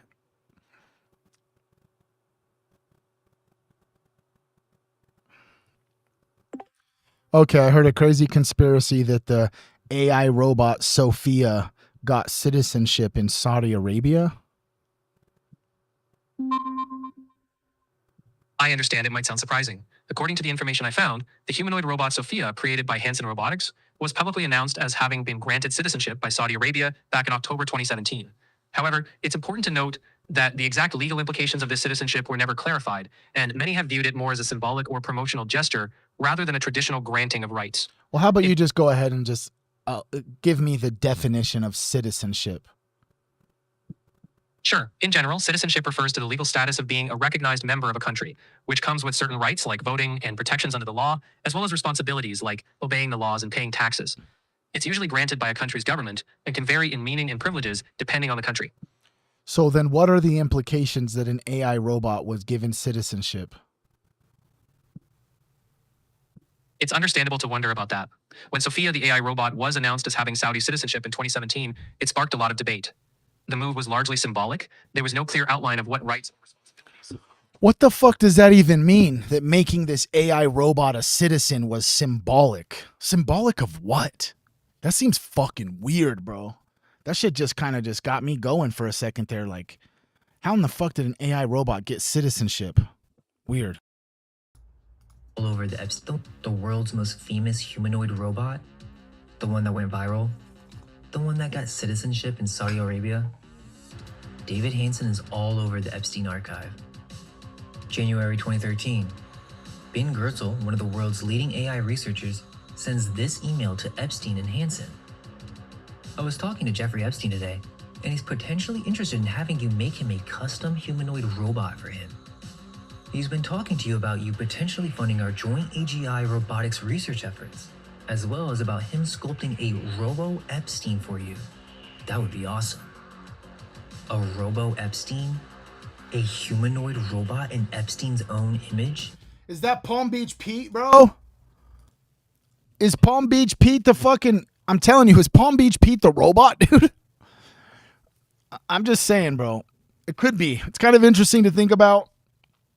He, did say right there, we were asking him as well about him sculpting a Robo-Epstein for you. I might have to just go back a little tiny bit and just take down this EFTA as well. I got to make a Palm Beach Pete Robo video later probably. So let's go with EFTA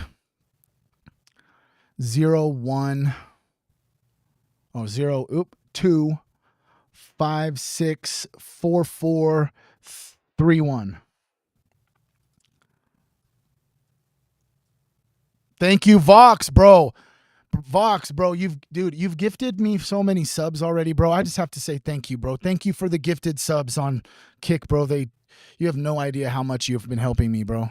Obviously, I don't get any of this, the financial repercussions of the subs until next month, but I appreciate all the gifted subs. Thank you so much, bro. I can't express my gratitude to you, bro. Thank you. Right here, EFTA, pulled it up myself. The file says it right there, as well as about him sculpting a Robo-Epstein for you. That would be awesome. I'm sure you would really enjoy meeting David. He's a dynamic guy, as well as the canny entrepreneur and innovative scientist and amazing artist. He is exactly the collaborator I needed in order to work on robotics. See, what in the fuck, bro?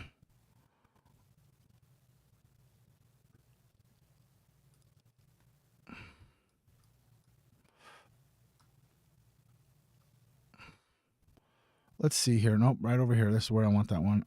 Right over here. Because I'm pretty sure. Oh, yeah. We got this little stockpile of documents right over here. You know what I mean? I got a whole gang of documents actually on this exact topic from the first time I watched this. Like the one about the secret societies. You want to join it, create a secret society? Where's that at? Let me see here. Create a secret society, an old school secret society. Any suggestions for an old guy, super smart, well connected, that wants to continue the legacy of old school secret societies? Yeah, we got that one pulled up already too from the very beginning of the video.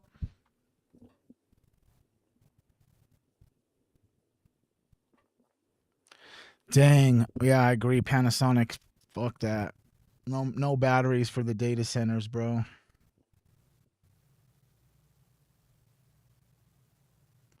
What the fuck? That would be insane, Kate. What if the robot that looked like Epstein that Epstein had built was the one that was inside the cell, and the real Epstein is actually Palm Beach Pete, bro? What the fuck?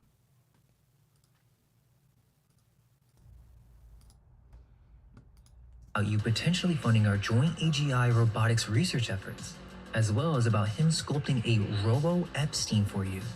That would be awesome. A Robo Epstein? A humanoid robot in Epstein's own image? Hansen sent Epstein a 6-page white paper for something called the Genie Lab. $84,000 a month, $3 million over 36 months. The research included mind uploading. Quote, using AI in large datasets to create functional portraits of existing personalities. Gotta go back and get that EFTA right there, bro. Of existing personalities. That's insane. Mind uploading, EFTA 02707. Oh no. EFTA 027077011. Thank you. Nope, web right there.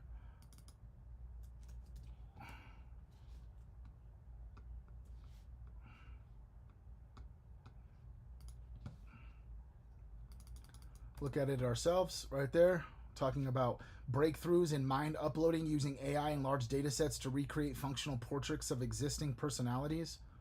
What in the fuck? Highlight mode. Let's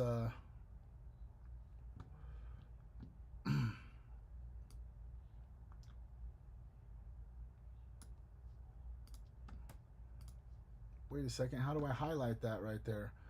Achieved.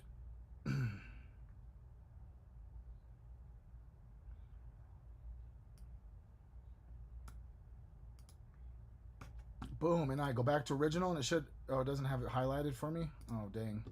Oh, well, let's pin this though. Where'd that go? Where did that go? Pin.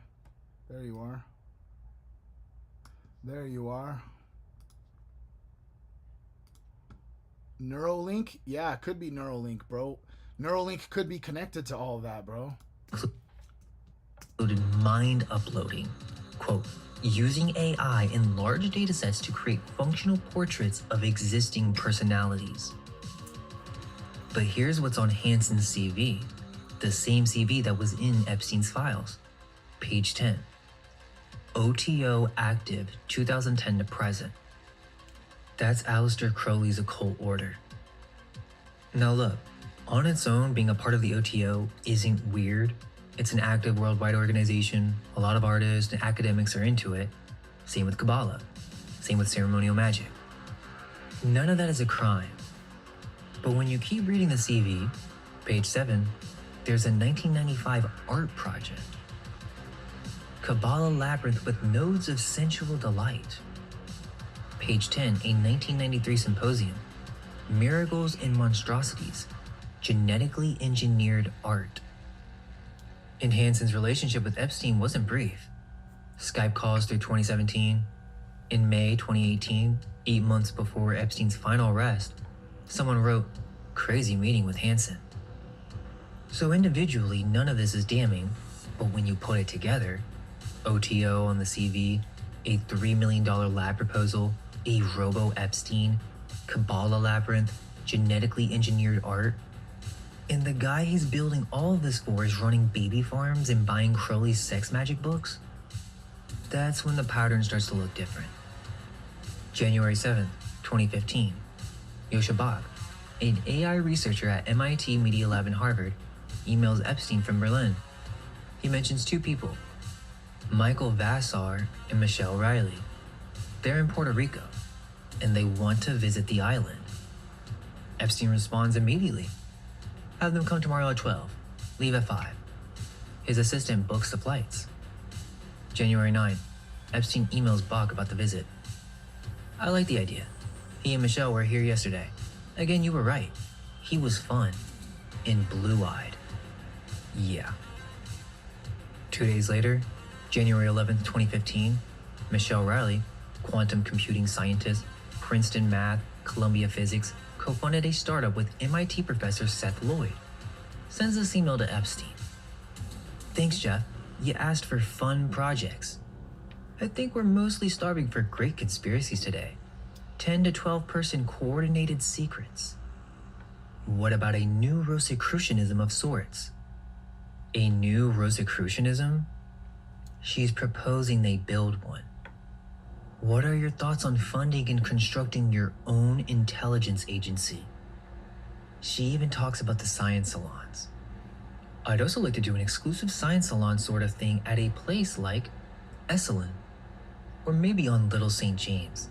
Experimentation with philosophers and scientists examining physiological stuff. Physiological stuff? Experimentation? On the island? High-profile island orgies also independently come to mind, but I have a strong suspicion that you may already have that covered. Fraternal regards from one Coney Island baby to another. Hold up. Fraternal regards? That's fraternal order language. But did you catch that? One Coney Island baby to another. In the early 1900s, Coney Island was famous for putting premature babies on display in incubators as a sideshow attraction. From one incubator baby to another. And she's writing... What the fuck? What the fuck was that? I'm pretty sure I have that file already. From one Coney Island baby to another.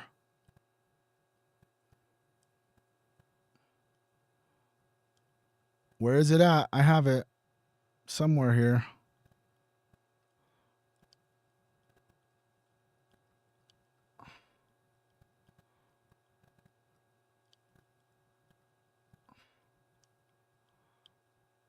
No, that's on behalf of Ben Gortzel.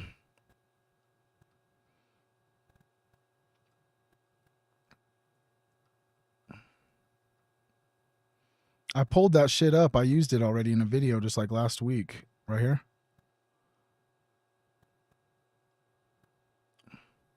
Nope. All right. I'll find it though. That's insane. One Coney Island baby to another. Dead ass talking about incubator babies and the homunculus, bro. I mean, come on, guys. We got to make these connections in real time, bro. It's insane. Oh my. Do you know what the Oddfellows are, bro? The Oddfellows, you know, the Freemasonic Lodge or Fraternal Order of orphanage owners in the early 1900s. They're called the Oddfellows. They were, you know what I'm saying? They had fucking orphanages all over the country. What the fuck is going on, dude? We're going to run that back. Let me see. Where's this EFTA at? Scientist makes spirit. Yeah. Right here. This EFTA. Let me find it. Sorry about that.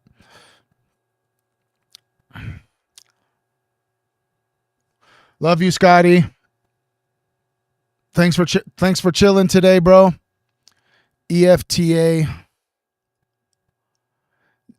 02352235. Because the cool thing about Webb, bro, is that this guy can sit here and spout all these documents, and anybody can anybody could theoretically just create a document that looks like an Epstein document. But the cool thing about Webb, at least this is the platform I use. He obviously has a different platform.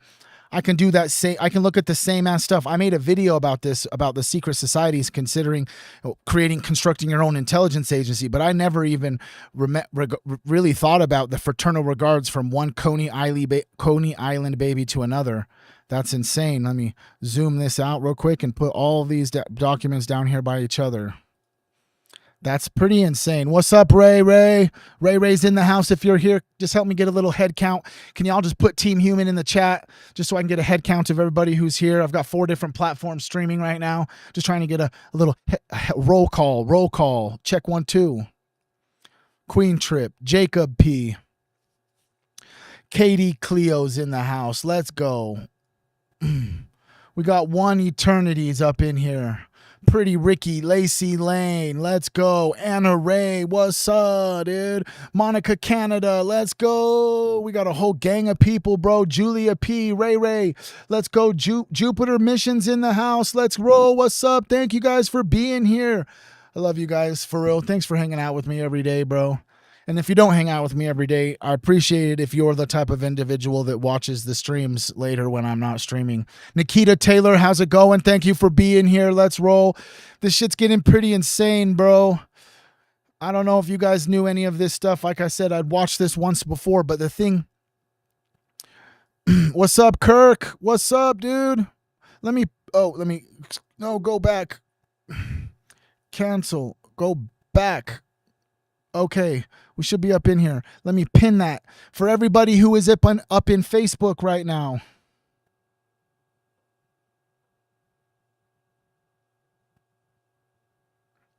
For everybody who is up in here right now on Facebook, you can click the YouTube link that's pinned to the top of the chat and head over to the YouTube. We've got Apple Juices up in here. Let's go. Let's go. Julia P. Lacey Lane. Let's go. This shit's insane. Cloning, bro. Epigenetics, these weird fraternal things. It just seems quite crazy to be in the situation we're in. Just for fun projects. I think we're mostly starving for great conspiracies today. Instructing the line. As philosopher stuff, experimentation, cards. That's fraternal order language. What's up, But Nicholas? did you catch that? One Coney Island baby to another. What's up, Nicole Rios? In the early 1900s, Coney Island was famous for putting premature babies on display in incubators as a sideshow attraction. From one incubator baby to another. And she's writing this to the man. Whoa, wait a second. From one incubator baby to another. Right here. Look at this seal, bro. It says, we command you to visit the sick, relive the deserted, bury the dead, and educate the orphan. Weird. Educate the orphan? What the fuck? And she's writing this to the man running baby. One incubator Wait. One more connection. baby to another. You right there, you see there on the bottom of this seal, it says the Grand Lodge of the United States of the Independent Order of Oddfellows. I just brought up the Oddfellows. You remember the Oddfellows? And she's writing this to the man running baby farms. Epstein received this at 10:34 p.m. At 11:02 p.m., 28 minutes later, he forwarded it to Yosha Bach. Bach replied at 12:26 a.m. A shadow research planning academy where scientific visionaries project future research agendas in new disciplines.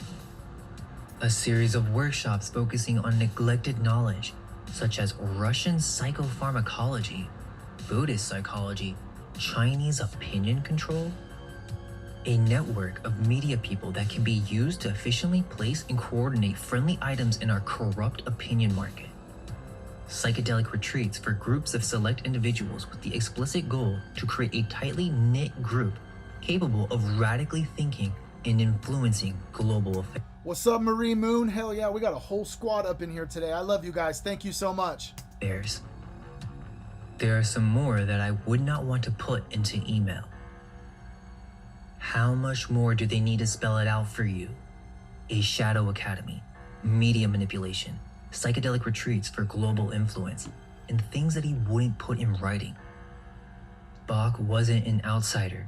Epstein funded him directly. He stayed in Epstein's Manhattan apartment. Epstein's office booked his flights. He's all over the archive. December 8th, 2014. John Brockman, founder of the Edge Foundation, the man who organized the Billionaires' Dinners, sets up an art event in Palo Alto. Larry Page, co-founder of Google. Elon Musk. Ann Wojcicki, co-founder of 23andMe, the DNA company. Jeffrey Epstein. In the entertainment, Marina Abramovich, masterclass on art, segueing into something spontaneously orchestrated, an Abramovich piece. Marina Abramovich, the performance artist, performing for a room containing the co-founder of Google, Elon Musk, the CEO of a DNA company, and Jeffrey Epstein. You, however, are far more mysterious and intriguing. That's how Brockman described Epstein to the other guest. Mysterious and intriguing. Also on the guest list, Mucha Prada, and in a footnote about the architect Rem Koolhaas, Brockman noted he couldn't attend. Unfortunately, is in Moscow, December 7th, meeting with Putin. And about those billionaire dinners, EFTA 0251169, quote, "It is Bill Gates who at the end of the summer began prodding Epstein to begin a process of public rehabilitation. That means Gates wasn't duped. He initiated the comeback." Woo! Woo! I gotta grab this one. It's pretty crazy. It's pretty crazy. EFTA 002 511 629. Yeah, Abramovich is a witch. Well, maybe. Sorry, come up over to web. I did this last time we watched this and just got a whole bunch of these documents doing the same thing. Because we want to be able to look at this information ourselves, be able to pull this information up and say, look, it is Bill Gates at the end of the summer began prodding Epstein to begin the process. Here's what I have on this point. Now the Gates Foundation, add whatever you can do to it, and I'll try again.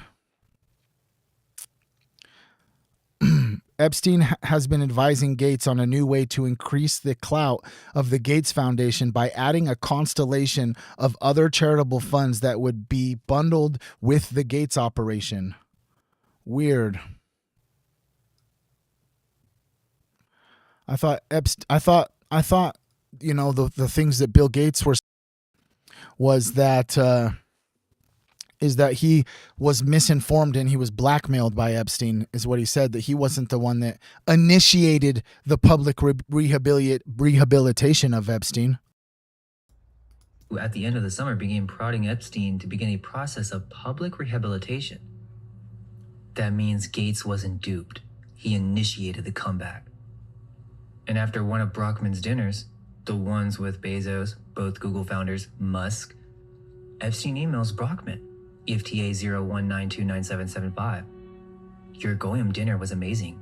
Thank you very much for including me. Where are the Jews?" That's how he talked about a room full of the most powerful people in technology. Les Wexner, founder of L Brands, Victoria's Secret, Bath & Body Works, The Limited, the man who gave Jeffrey Epstein power of attorney over his entire financial empire, gave him a $13.2 million Manhattan mansion and gave him access to Victoria's Secret. In 1985...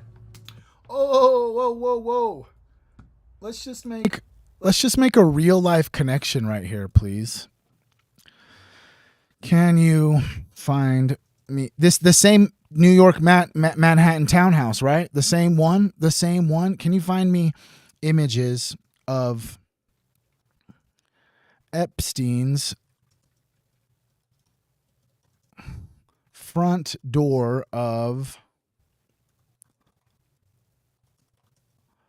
New York townhouse. Let me just show you real fast while we're sitting here. Maybe you guys seen my video about it. Maybe you didn't. But if we just pull up, let's see, what's the better one? This one. We could just pull up this image. Okay. You see the gold mailbox. Pay attention to the lamp. The architectural design above the doorway. This is Epstein's New York townhouse. Okay.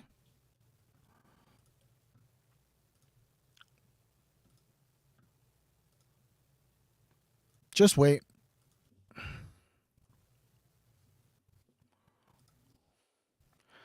Just wait for it. Just waiting for it.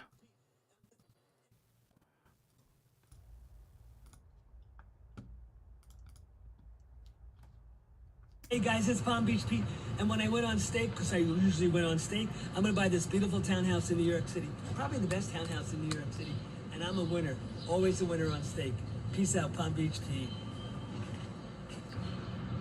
Seems weird, right? Why would Palm Beach Pete, even if it was just clickbait, bro, why in the fuck would Palm Beach Pete just even troll people and sit in front of this New York mansion that I just showed to you is exactly this fucking mansion, this doorway, bro. That's Jeffrey Epstein's fucking door, bro. That's the door, bro. Hey guys, it's Palm Beach Pete, and when I went on stake, because I usually went on stake, I'm gonna buy this beautiful townhouse in New York City. Probably the best townhouse in New York City. And I'm a winner. Always a... Now, if we even go further up onto his feed, check this one out. This one gets way fucked up. Hey Jeff, thanks for coming to the party. Dude, no way, he's alive. Hey Jeff, thanks for coming to the party. I thought there was a party. What's going on here? I thought you were having a lot of people. Dude, what is all this? Oh, it's pizza. I love pizza. Dude, what is he doing? What in the fuck is that?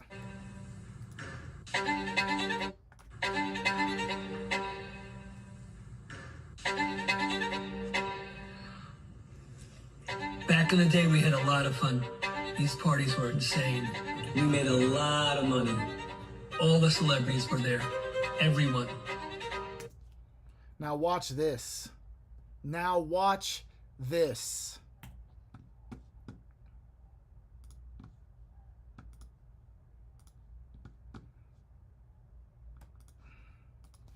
What about images of the kitchen for that property?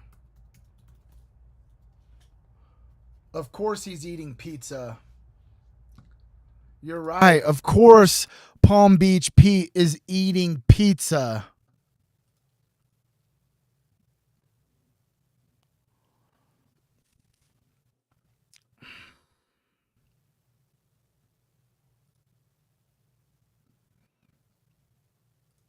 Where's a better picture of the kitchen?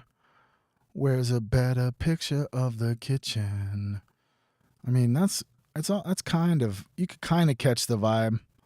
You can kind of see that's where this is where, you know, the island potentially is.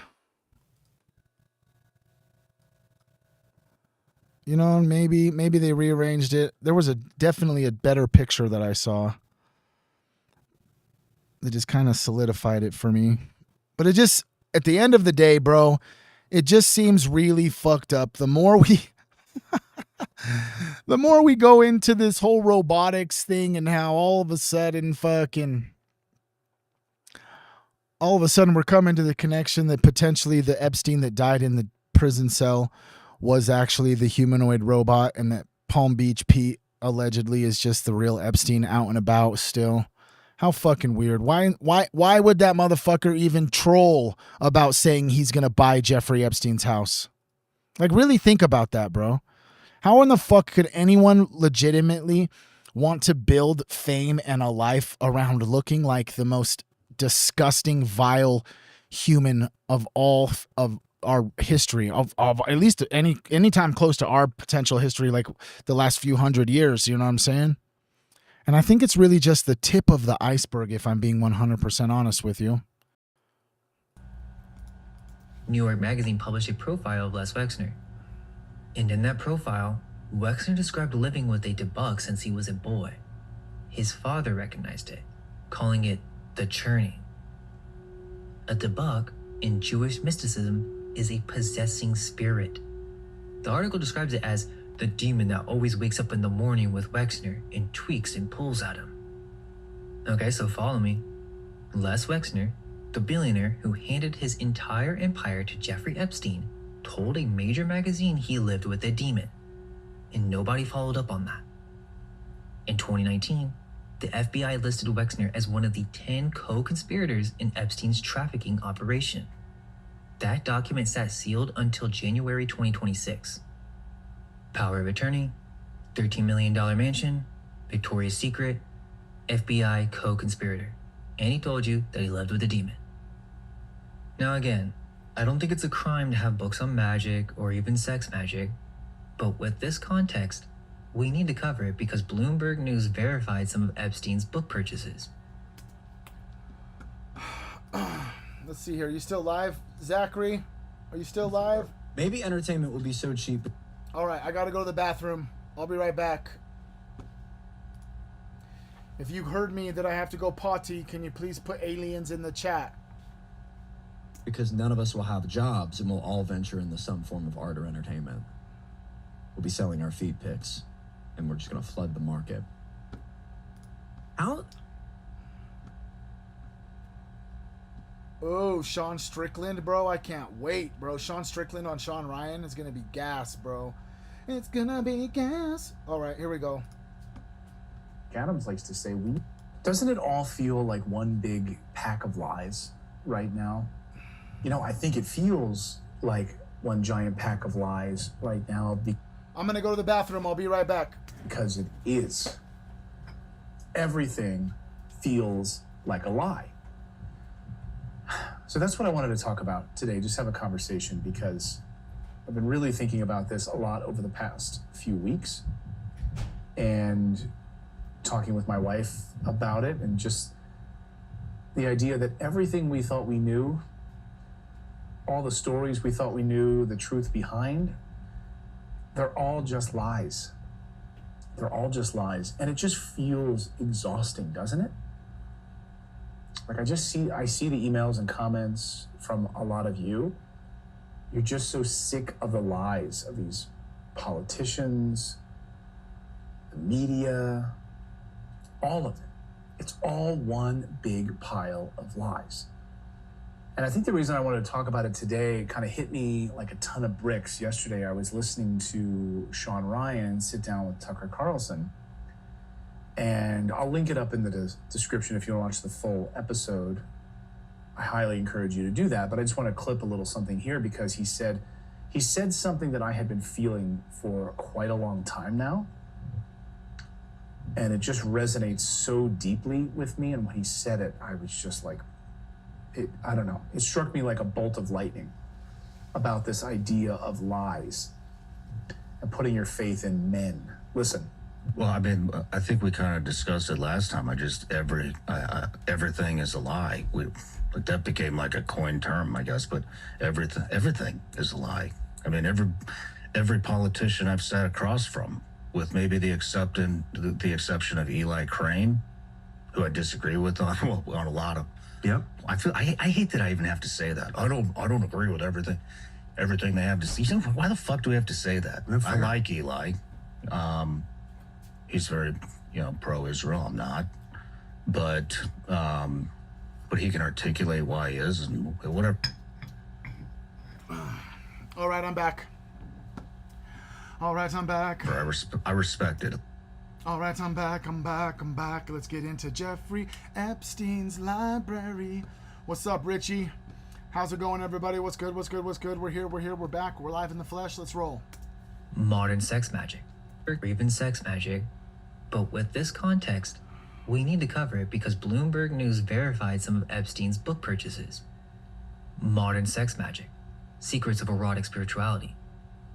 Apparently, the book contains what the publisher describes as the rarest of Crowley's sex magic instructions and the sexual secrets of Kabbalah dating back to the Temple of Solomon. Secrets of Western Tantra by Christopher S. Hyatt. Hyatt co-founded the Thelemic Order of the Golden Dawn. In the preface, the Aeon of the Child, Crowley's New Age, ruled by a child god. Basically, the reason why I bring this up is because most likely, Epstein knew about the creation of a moon child. Now, most of you probably don't know what that is. And if I... Do you guys know what a moon child is? Let me just pull you guys up in here nice and close so everybody has an opportunity to answer. Do you guys know what the fuck a moon child is? Just throw out, if you don't know, just throw out the wildest idea that you could possibly think of what a moon child is, bro. This is, like I said, I've watched this before on stream. We watched a lot of this stuff actually for like the 3 months or so that I was only really streaming on Twitch. So it's kind of a good refresher for myself as well as the people who were following on Twitch. And then it's just good for all of you guys to watch it if you've never seen it. Let's let him explain what a moon child is.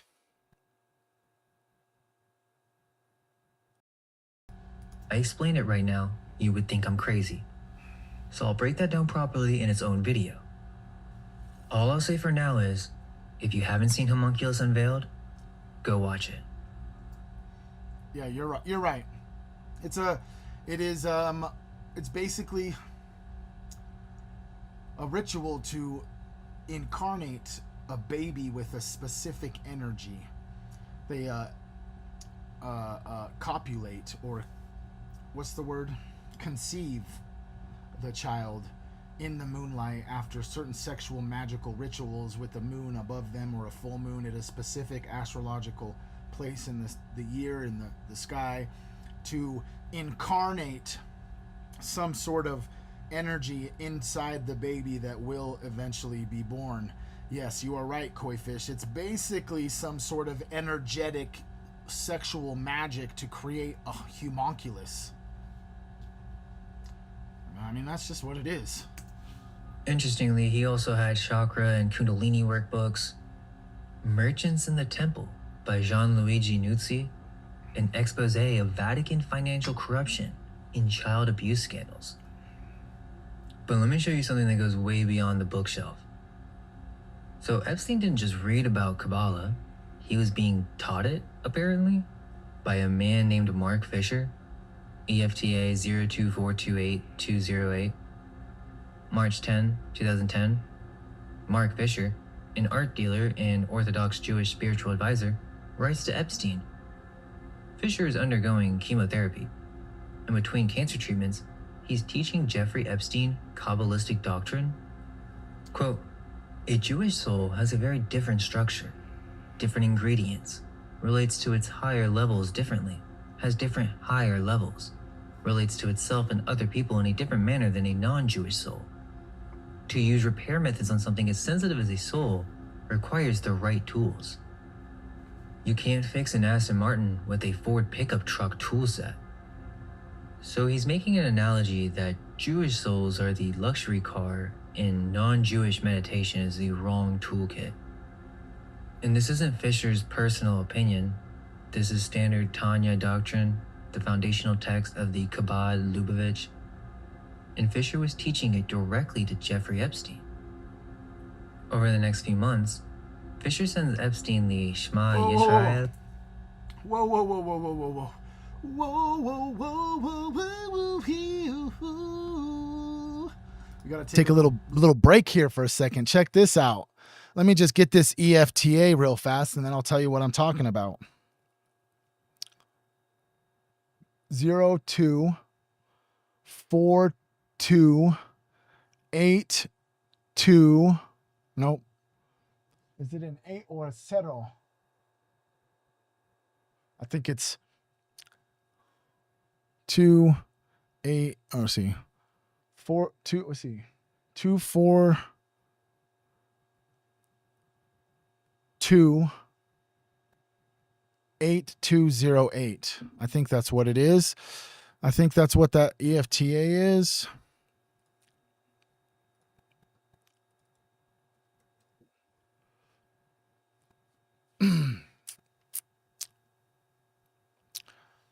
It's going to get weird right here, what I'm about to point out to you.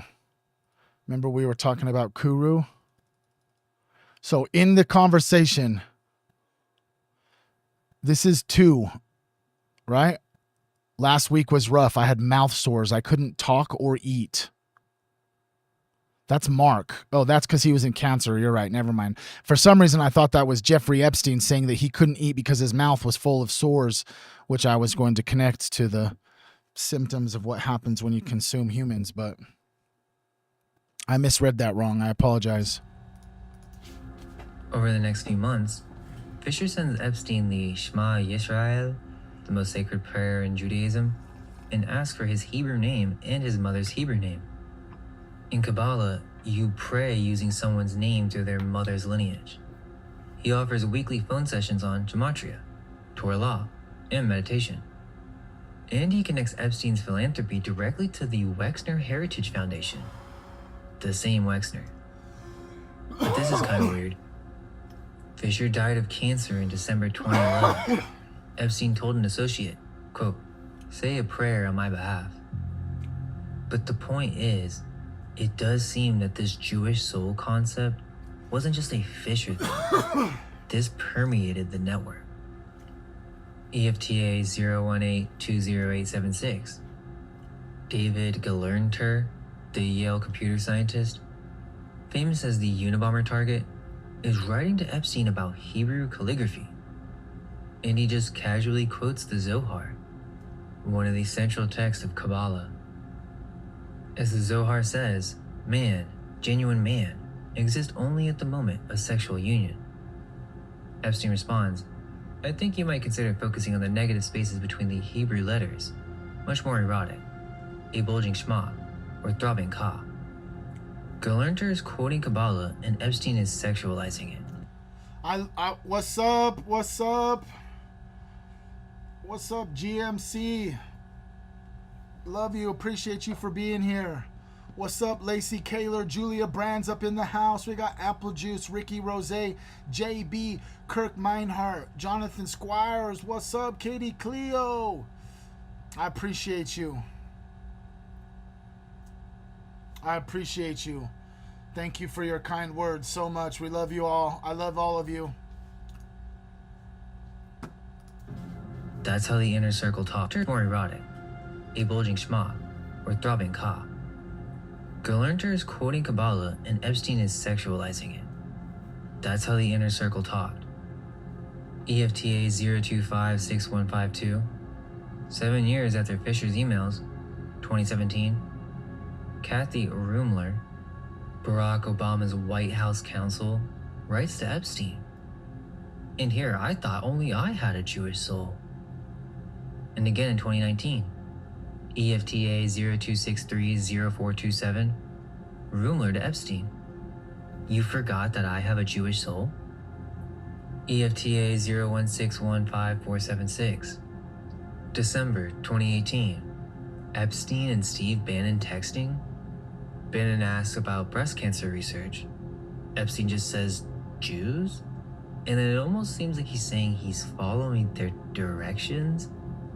Bannon says, love being a junior partner to chosen people of Yahweh. Then Bannon says, smart. Let's get rolling. Epstein corrects his spelling, Yahweh, like Mish Agas. Gotta get the spelling right.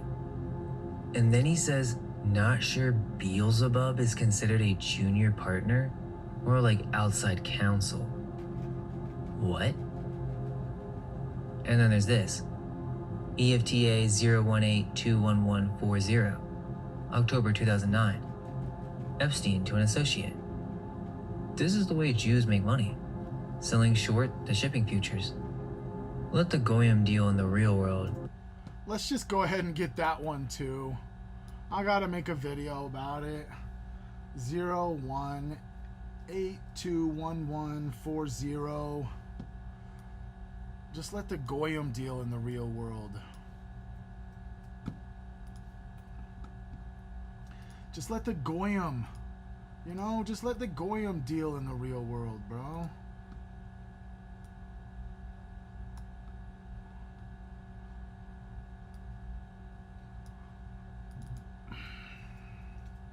Oh no!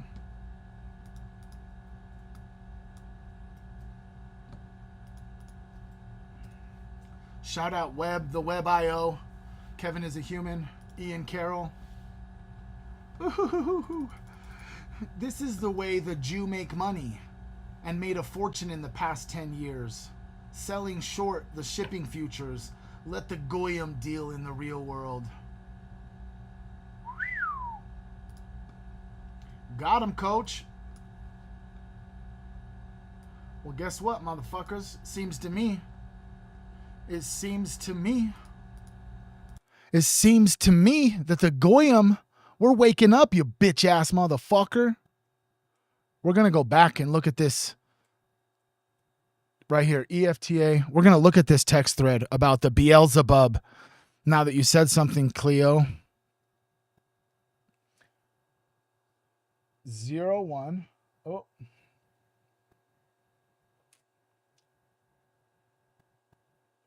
Six one 5476.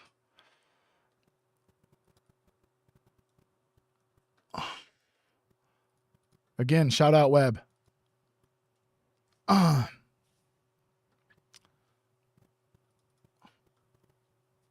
It's right there, buddy.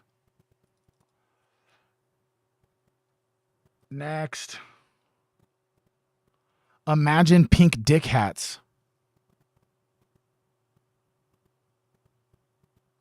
Weird.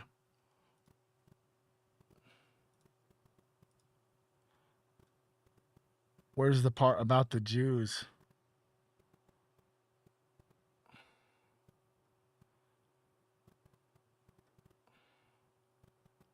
How is our curing breast cancer coming? Breast cancer is easier to cure than the Me Too movement. What the fuck? Right there.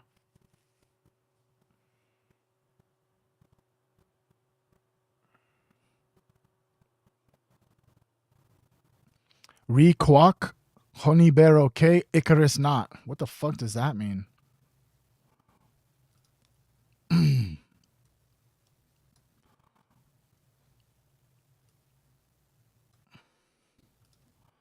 What the fuck does that mean? I think what he's saying there is that the devil, to be honest, if it sounds right, it's saying that I'm not sure Beelzebub is considered a junior partner. Basically, he's talking about, I think he's talking directly to Steve Cannon, calling Steve Bannon Beelzebub, like another demon. Because he says here, love being a junior partner to the chosen people of Yahweh. And he says, I'm not sure Beelzebub is considered a junior partner. Basically, I think he's talking directly to Steve Bannon, telling Steve Bannon, like, referring to him as a demon, like saying, like, you are a demon. Does that sound off to you? I don't know. What do you think? Yeah, Richie, you should do some research into Kuru. It's a disease and it has certain symptoms when you consume humans. You've seen images of Jeffrey Epstein with the huge swollen mouth sores all over his face. But yeah, from what I'm seeing is it seems as if Jeffrey Epstein himself is referring to Steve Bannon as Beelzebub and saying that he's not really considered a junior partner, more like your outside control or outside counsel for whatever he's a part of. You know? Interesting. Ian and Steve's 1-8. Slay. The Goyim Jews make money, selling short the shipping futures. Let the Goyim deal in the real world. Then there's this. Epstein emailed the text of Ezekiel chapter 9, verse 6. Slay utterly old and young, both maids and little children and women. So, Crowley's sex magic, the Aeon of the Child, Kabbalistic soul doctrine, a Bible verse about slaying children. This is what was on the bookshelf and in the inbox. But it wasn't just books. EFTA 02443141. Maxwell emails Epstein. To take an oath, ancient Romans put a hand on their testicles. That's where the word testimony comes from. Whoa. Wait, what? Shit, blah. What did he just say, blah? What the fuck? Shit? What's the big apple? Okay, can you please give me the etymology of the word testimony? Does it have something to do with the ancient Romans taking an oath by putting their hand on their testes? The word testimony comes from the Latin root testis, which meant witness. Its origins point to the idea of a third person standing by to witness the truth. The story that ancient Romans swore oaths by placing their hands on their testicles is a popular myth, but there's no evidence in historical accounts that Romans actually did this. The connection between testis as witness and testicles likely comes from the metaphor of the testicles being seen as witnesses to a man's virility, not from any literal oath-taking practice. So while testimony and testicle share the same root, the idea of swearing an oath by touching testicles is not supported by historical evidence. Well, at least it's not supported by historical evidence, but for a second there, I almost my pants because that'd be kind of weird, right? Like, you know, the Mormons, they go up every church and they're like, I want to bear my testimony. You hit me too hard, bro. Epstein corrects her. That's where the word testimony comes from. Epstein corrects her. You have it backwards.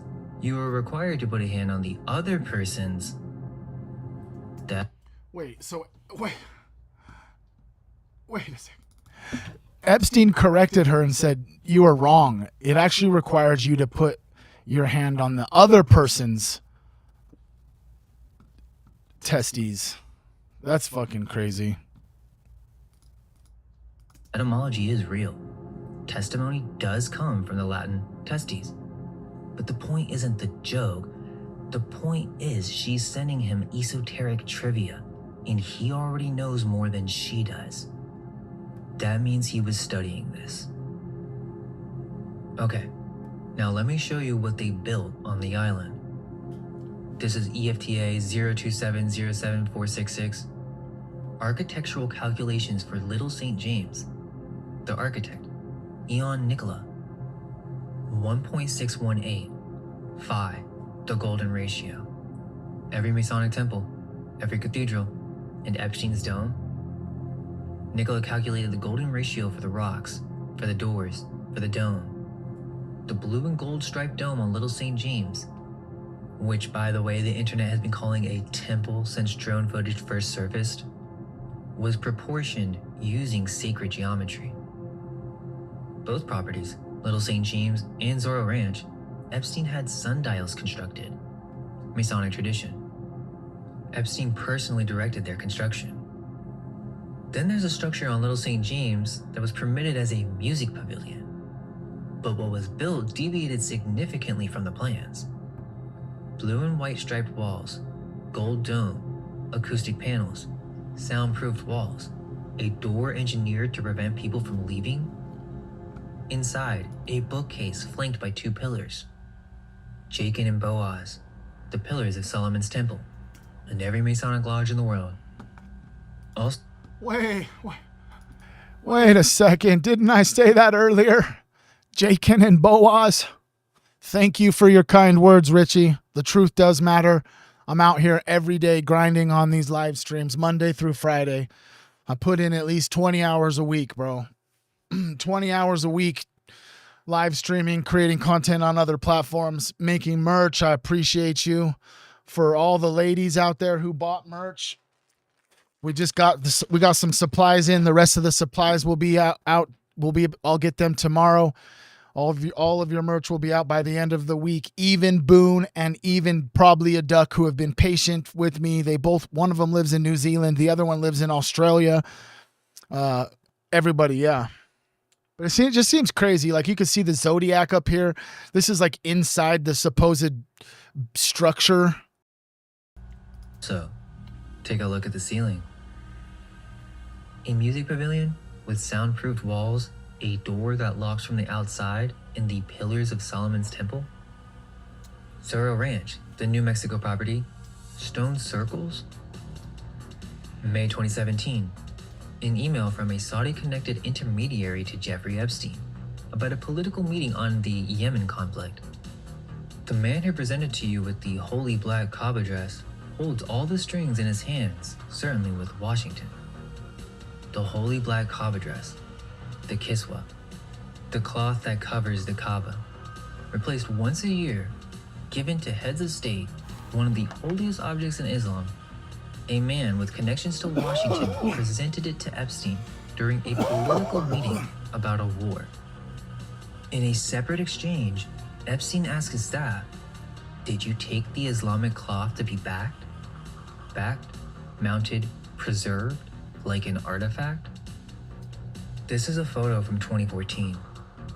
Jeffrey Epstein and Sultan Ahmed bin Sulayem, chairman of DP World, one of the largest port operators on Earth, inspecting a fragment of the kiswa, Islam's holiest cloth, in the hands of a convicted sex offender. Wait a second. Doesn't that seem insane to think about? Like, how in the fuck did Jeffrey Epstein obtain a piece of Islam's holiest items, bro? That's insane, bro. What if they used the symbol of swearing a testimony by placing a hand on someone's? Doesn't it symbolize swearing an oath based on the future people, tribe? Oh my gosh, you are right. Because remember in the Cain and Abel story, you're right, Katie. They were talking about when at one point in time, humans, we culturally didn't agree when you killed someone or you took someone's life, you didn't just take theirs. You took the lives of all of the potential humans that human could create, whether male or female. Many, many, many generations of humans you are actually taking out when you neutralize a human. So that also could be with the testimony, is when the reason you're placing the testimony, your hand on someone's deceased, is because you are swearing your promise or your oath on their entire possible lineage. I promise you, I'm praying, I'm committing to you by touching that little sack down there, that for all of your future generations, that this bond, this oath is strong. That's insane, bro. It's really insane to think about, bro. 2003.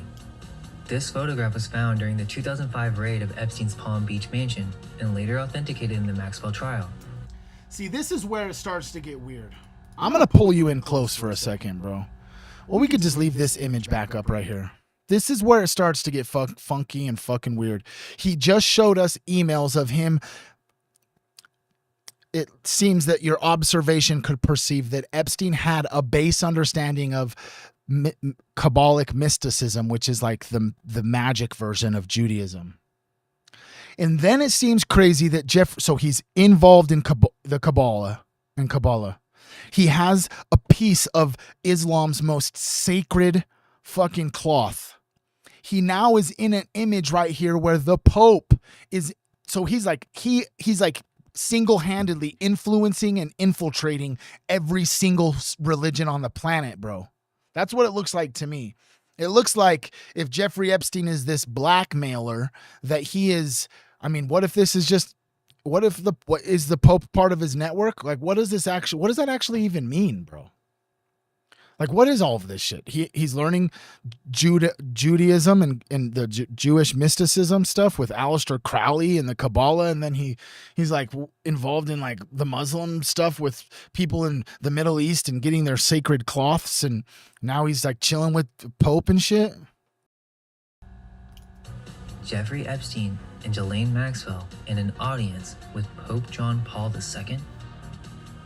In FBI documents, an Italian cybersecurity figure described by an FBI source as Epstein's personal hacker appears in the case files. The same source says this individual may have held a Vatican passport. The Pope photo was displayed in Epstein's Manhattan mansion, and on his bookshelf, Merchants in the Temple, an expose of Vatican financial corruption and child abuse. The Kaaba cloth in his hands, the Pope on his wall, and the pillars of Solomon's temple on his island. Now look at this. An email. A young woman to Jeffrey Epstein. I can't do Tantra because I even don't know you well. Another email. When my mom back to Moscow, I want a lot of Tantra sessions. I definitely want to learn about Tantra. We did exercises, and I had... She would be in shock. If she saw you during the Tantra, I didn't tell her anything. Next, a numbered list. 1. Kundalini. 2. Prostate massage. 3. Tantra. Obviously, it would seem he had advanced knowledge of spiritual practice merged with sexual acts, and it was numbered like a schedule. Had Kundalini class, wow. A Kundalini teacher wrote to Epstein, "You want to live forever? I can show you how." Look at this email. Wait a second. Forever? I can show you how.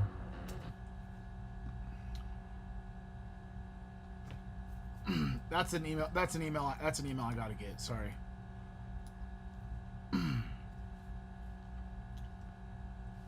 Zero 2 4 4 6 804.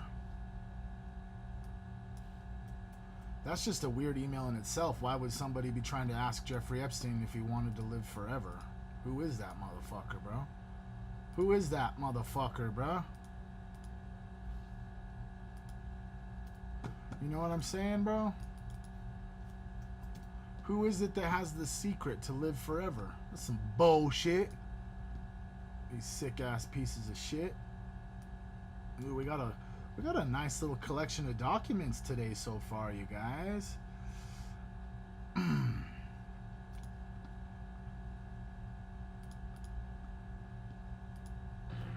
Look at this email. Epstein instructs his financial manager. Send $10,000 to Sacred Space. The service? 50 digital detox massage ritual gift certificates? 20 for the various girls, 20 for patients. $10,000 massage rituals for various girls from a company called Sacred Space.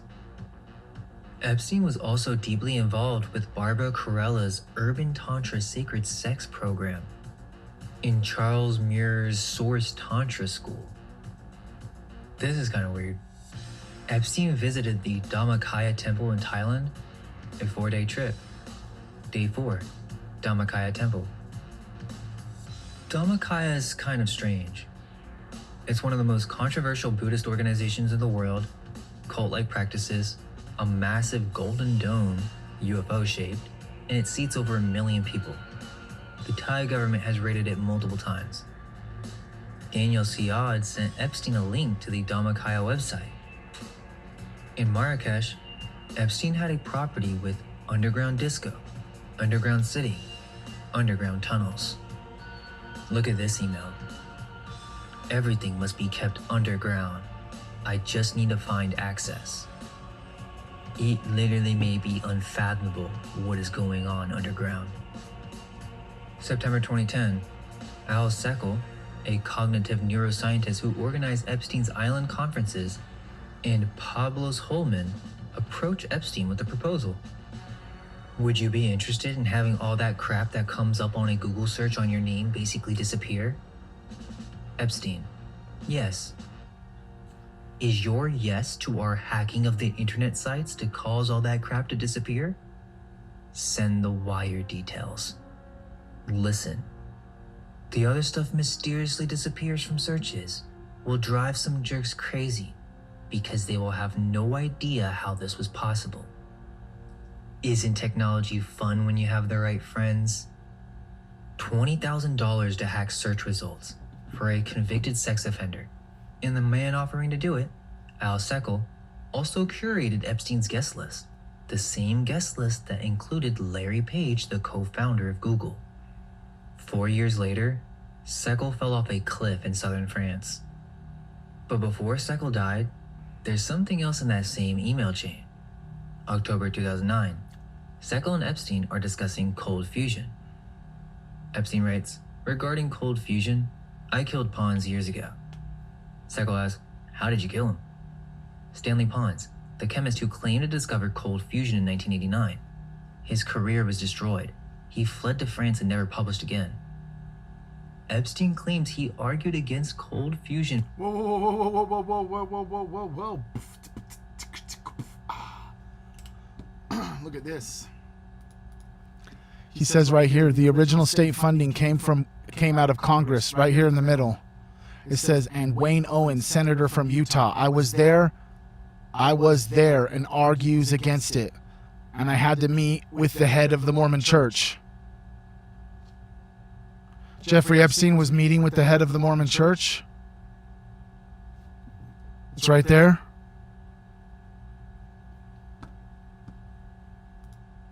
Funding in Congress. Says he met with the head of the Mormon Church about it. Whether that's true or exaggerated, this is how Epstein saw himself. He wasn't just funding science, he was deciding which science lived and which died, and he was bragging about it. Now here's how the network maintained its power. Look at this. Epstein emailing himself? Subject line, Wexner. 4 emails in 1 minute, each one adding another line. Wexner, necklace. Mother suicide Sharon. Taxes. New Albany. Bankrupt. Never ever. Each email adds another piece of leverage. Necklace. Mother's suicide. Is he implying that's a fake suicide? Taxes. Bankruptcy. A pressure file. The same Wexner who said he lived with a demon. The same Wexner who gave Epstein his mansion and his financial empire. Ghislaine Maxwell had a playbook for it. If you call, I'd start by saying whatever you saw was fake and part of a blackmail scheme. When blackmail came from the outside, Epstein handled it. There's a Russian girl attempting to blackmail a group of powerful businessmen. Epstein, give me a few days to get information about her. He was a fixer. EFTA 024350005. Epstein to Boris Nikolic. I guess you were one of the altar boys that was not abused, but now feels left out. That's how he casually talked about it. Y'all want to see something crazy? It wasn't just notes to himself. This was an operation. EFTA 024638816. May 2016. Epstein emails himself a memo in real time, documenting a shakedown as it happens. Kadash and Jean-Luc blackmail. Today, at approximately 5:04 p.m., I called Michel Kadash. He told me that boys had gotten Jean-Luc total immunity worth $3 million. Jean-Luc would not go in to speak. Whoa, whoa, whoa. To stop a witness from testifying? EFTA 025-73903. Someone emails Epstein directly. Jeffrey, how many compromising pics of me do you have? Epstein's response, all great. EFTA 023-71291. An associate writes, has all that vile publicity finally gone away for good? Or do they keep stirring the pot for more blackmail money every few months? And the person writing this just spent the weekend at David Koch's in Palm Beach. Why does it say Trump? Why does it say Trump right there, dude? Why does it say Trump? And then the destruction. EFTA 017-48314. A memo from his operations team. The document retention policy that we have been operating under is as follows. 1999 through 2006, we shred. 2007 through 2014, we scan and shred. companies to shred: Little St. James, FTC, JEVIF, Zorro Ranch, JEGE, FT Real Estate, Hyperion, NES, every single entity. We're literally just seeing the tip of the iceberg. EFTA 02474072, January 2016. Epstein writing to Ariane de Rothschild.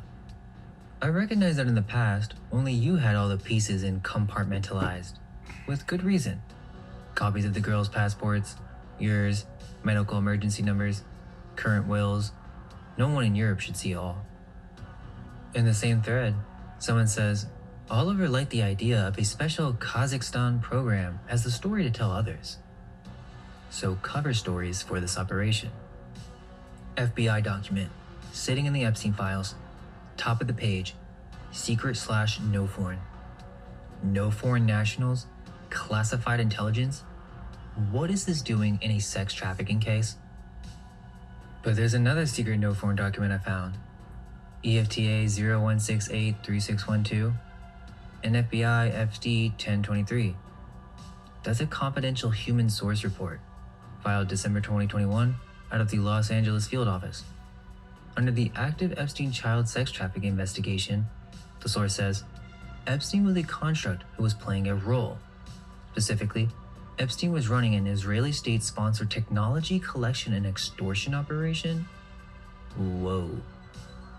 Epstein's operation lured some of the most powerful and influential people in the world to his home, where they had the opportunity to have you-know-what with you-know-who in lavish situations. Whoa, we got to get this document right here. Sorry about that.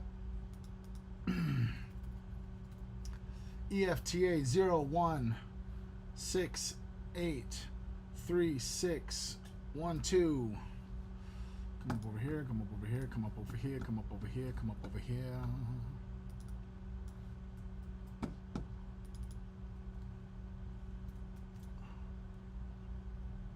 It's insane, huh? Just says it just like that, just outright.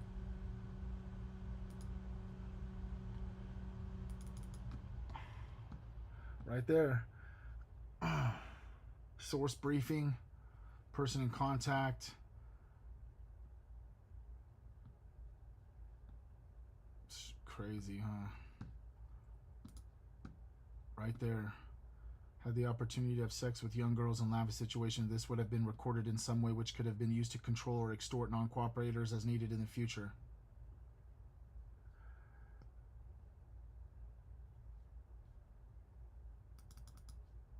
Interesting. We could pin that right there. Sure.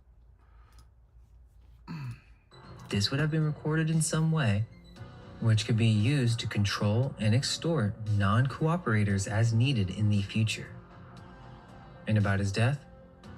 Due to the number of secrets, Epstein must have been aware of it. It's not surprising he did not last long after being put into custody. The source also names Robert Maxwell, Ghislaine's father, as a very wealthy Israeli intelligence Mossad agent. This is a classified FBI intelligence document. So wait, the FBI knew the entire operation was an Israeli state-sponsored sexual blackmail and technology collection scheme? Did boys ask you to help obtain former Mossad agents to do dirty investigations? This is getting a lot of press. EFTA 02507843, March 2018. Epstein forwards an article about Robert Maxwell, Ghislaine's father, to his circle. The article says, Robert Maxwell threatened Mossad. He told them that unless they gave him $400 million to save his crumbling empire, he would expose all he had done for them. Maxwell passed on all the secrets he learned to Mossad in Tel Aviv. In turn, they tolerated his excesses, vanities, and insatiable appetite for a luxurious lifestyle and women. And Epstein forwarded this. January 2018. Epstein writes to Steve Bannon, the man who ran Trump's presidential campaign. I suggest my house, 9 East 71st Street. Similar to SCIF, you choose the time. A SCIF, a classified intelligence facility, soundproof, no electronics. Epstein compared his Manhattan townhouse to a classified intelligence facility. And in those same iMessage threads, Bannon asked Epstein about his scientific verticals. What has he put time, thought, and money behind? Epstein's answer? Difference between the unexplainable and the occult. Bannon says, I love that. You familiar with Newton and alchemy? Epstein says, very. The Philosopher's Stone. What? Come on, guys. That's mind-blowing for us, right? Especially we've been talking about homunculus and fucking... Oh my gosh, bro. He said it himself. He's very familiar with alchemy and the Philosopher's Stone.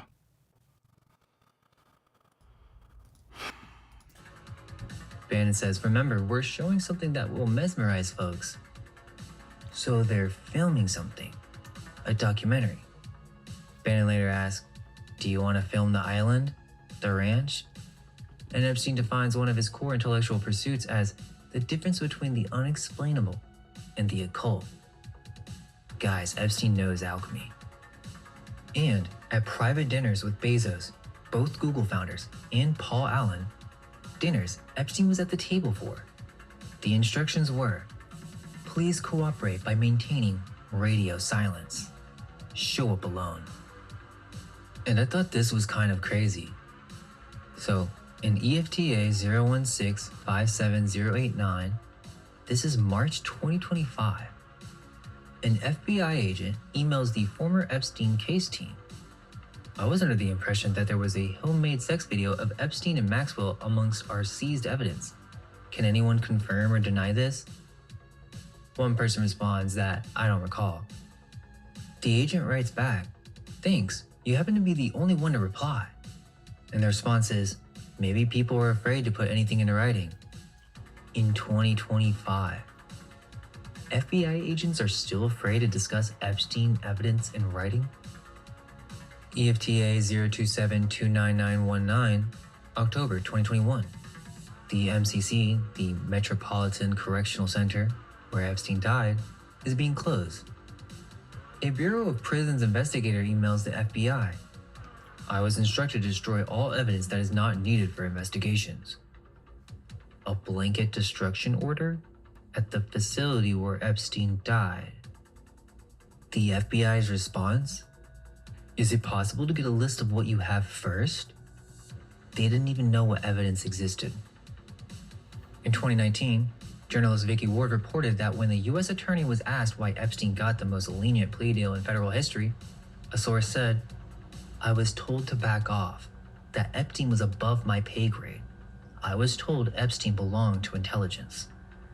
Belonged to intelligence? Remember the Rosicrucian email?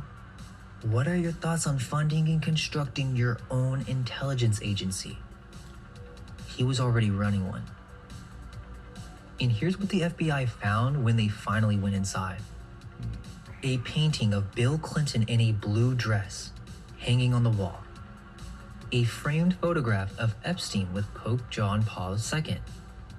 A framed photograph of Saudi Crown Prince Mohammed bin Salman. Roleplay costumes, including school uniforms. And there's a bunch more disturbing related artworks. There are a few emails that are a little mysterious. For example, this one. You had your eyes clenched shut last time. Not fair. Eyes clenched shut, eyes wide shut. Stanley Kubrick's film about elite secret society rituals. Another weird one. An unknown sender, sending a full wiki page for the Wicker Man?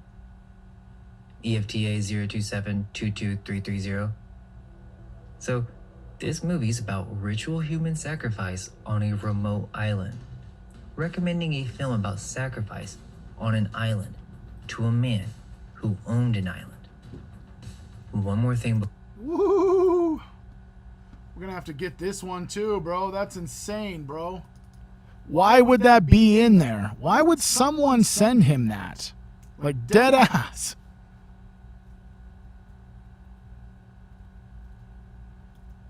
Doesn't that seem sus, bro? Like, why would someone send Jeffrey Epstein the Wikipedia page to a movie about someone doing sacrificial rituals on an island. Was that the correct EFTA? 02722. Oh.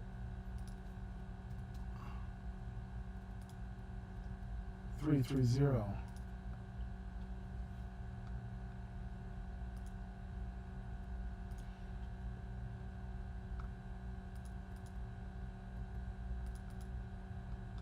That's crazy to think about, bro. Why is that in the files? Why is that even in there, bro? On a remote island, recommending a film about sacrifice on an island to a man who owned an island. One more thing before I pull the thread. In part 1, I showed you a victim who wrote her diary in cipher, rail fence cipher, and the DOJ decoded it. But there's another one, and she describes even more names, even more powerful men, and she describes a financier who bit her and threw her on the floor. She describes a former Treasury official, a football team owner, a U.S. senator that she says looked like a grandfather but wasn't, and she names them. She's actually literally writing about the system. Yeah, you're gonna have to look into that one on your own. Let me pull the thread. 1868, the Zodiac Club is founded. 12 seats, Rothschild, JP Morgan, the architects of the Federal Reserve. 1985, Les Wexner tells New York Magazine he's lived with a demon since boyhood. 2003, Epstein and Maxwell have a private audience with the Pope. 2007, Epstein purchases Aleister Crowley's 6 magic books, The Aeon of the Child. 2010, he asks for help continuing an old-school secret society. Gets invited to the Zodiac Club. His advisor offers to hack Google. He pays in wire transfer. 2011, he designs a 4-level harem modeled on the Ottoman Palace, the same email thread as a dinner with every tech billionaire alive. 2013, the creator of the world's most famous humanoid robot, an active member of Aleister Crowley's OTO, pitches Epstein a $3 million lab for mind uploading, and a robo-Epstein. 2014, Marina Abramovich performs for Larry Page, Elon Musk, and Epstein. 2015, a quantum computing scientist proposes new Rosicrucianism, a private intelligence agency, and experiments on the island. Epstein forwards it in 28 minutes. The reply? A shadow academy, media manipulation, psychedelic retreats for global influence, and things he wouldn't put in an email. 2017, a man with connections to Washington presents Epstein with Islam's holiest cloth, the kiswa, during a political meeting about Yemen. His island dome was proportioned using the golden ratio. His temple had the pillars of Solomon. His doorways were built so people couldn't leave. His files had a classified intelligence document. And when the U.S. attorney asked why he got the lightest deal in federal history, the answer was, he belonged to intelligence. Everything I just told you has a document number. Part 1 was what Epstein was building. The genetics, the baby farms, the egg doctor. Part 2 is the secret societies, the occult, and the control system that protected it. Part 3 goes into the consciousness network. We haven't touched the psychic experiments, the remote viewing, or the scientist studying. And we are going to watch part 3 tomorrow. Because part 3, actually, if we go here, okay? If we just go over here. Part 3 is 44 minutes. Part 4 is 3 hours long, bro. So we're getting all into all of these this week. I think we need some breath. You guys want to do some breath? Who wants to breathe with me? Do some breath work, bro.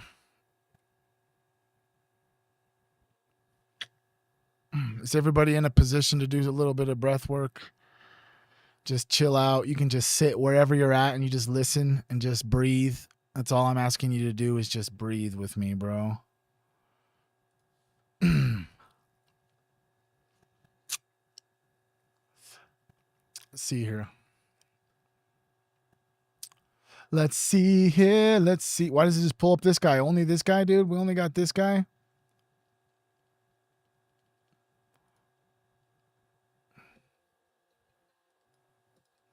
All right, you better get into a comfortable position, bro.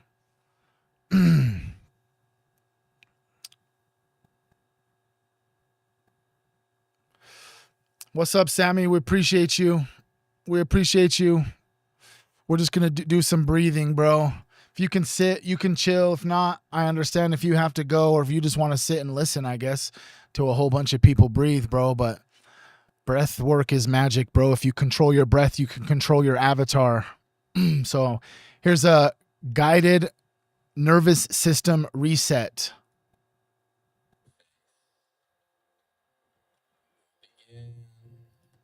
Let's see here. Let's see here, bro. We could do this one.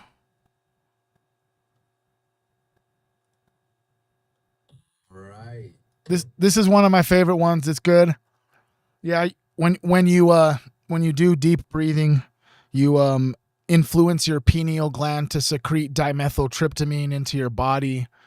So let's get with it. Okay, so just to give you a heads up, we're going to be doing multiple rounds of breathing. It'll be lots of inhales and exhales. At the end of it, you should end with a long breath hold. And then at the end, after that, you breathe back in for 15 seconds. Just remember that. The breath hold is what's important. Let me just resituate myself a little bit. Take my last little swell. And let's go. All right. Welcome, all you beautiful breathing people, to another guided breathwork journey. In today's session, we'll be doing 5 rounds of energizing breathwork, followed by breath retention starting at 30 seconds, with the last 3 rounds being 40 seconds. The breathing will be in through the nose, out through the mouth at 2 different paces. And it'll look and sound something like this. Start the breath in the lower belly, move it up to the heart, and let it out. And then double speed.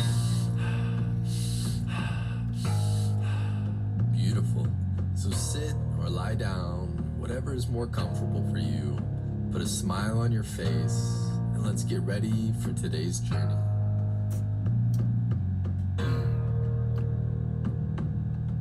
We'll begin with round number 1 in 3, 2, 1.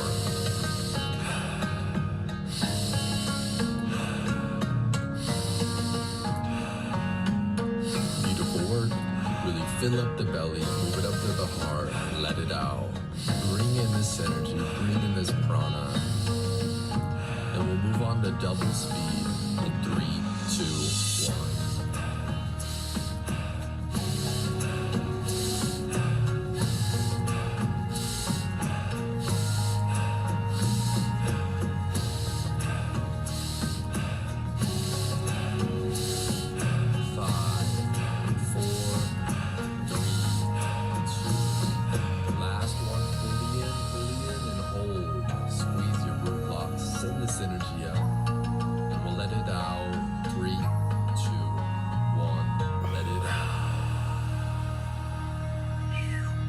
Relax for this 30-second breath retention.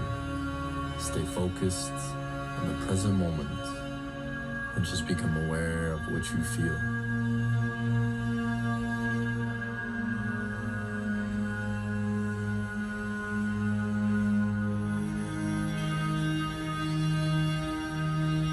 All right, we'll take that big breath in. 3, 2, 1, all the way in and hold. Squeeze your pelvic floor muscles, squeeze your abdominals, tuck your chin as you send this energy up and create an energy lock. And we'll let it out in 3, 2, 1, let it out. Beautiful work. Gentle smile as we move on to round number 2. In 3, 2, 1.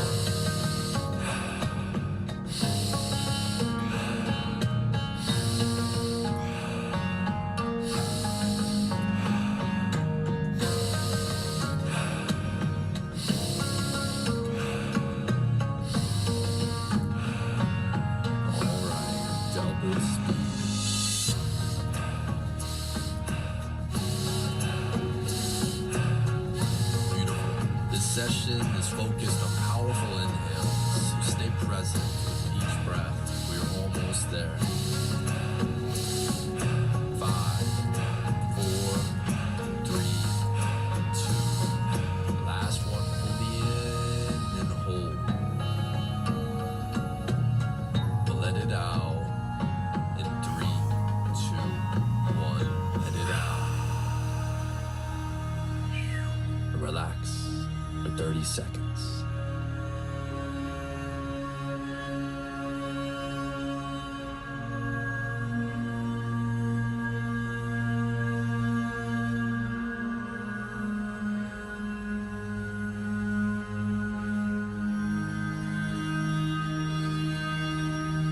All right.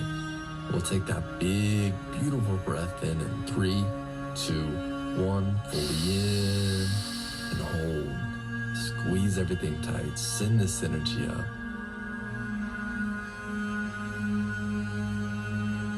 We'll let it out in 3, 2, 1. Let it out. Yeah. Beautiful work, everyone. Round number 3 in 3, 2, 1.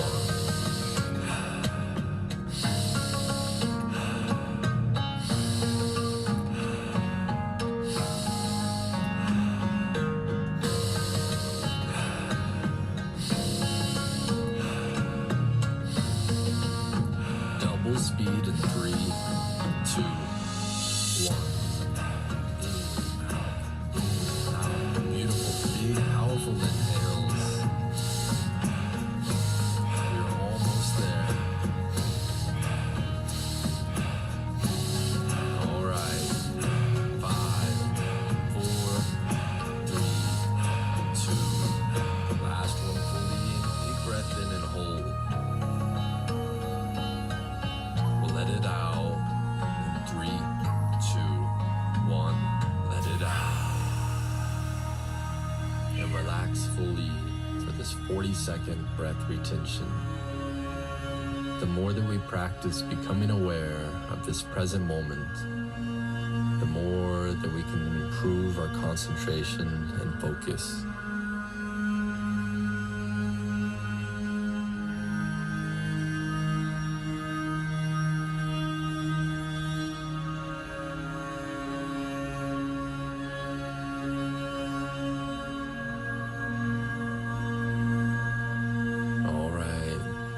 Take that big breath in 3, 2, 1.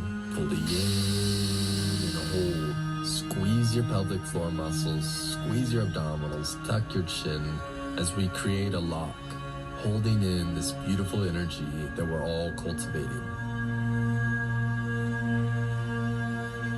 And we'll let it out in 3, 2, 1. Let it out.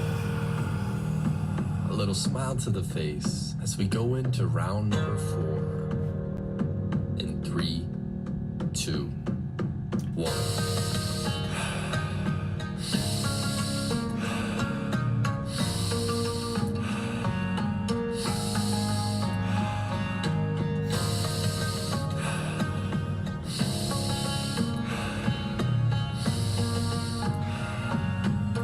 All right, double speed.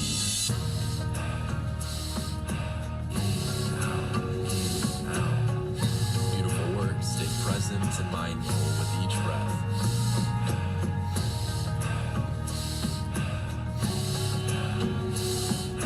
5, 4, 3, 2.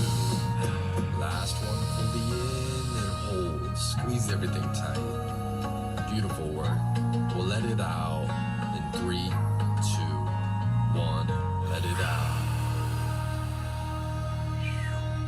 fully relax for this 40-second breath retention.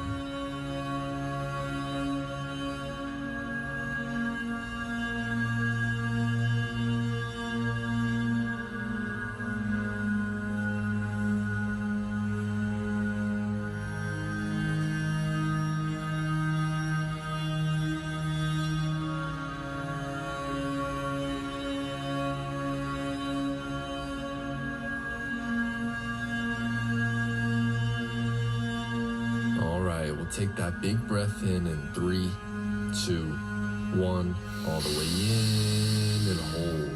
Squeeze everything tight, tuck your chin, send this beautiful energy up your spine, and enjoy the sensations.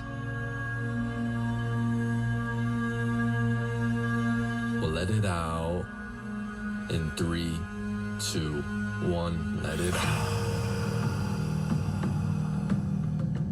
All right, 5th and final round in 3, 2, 1.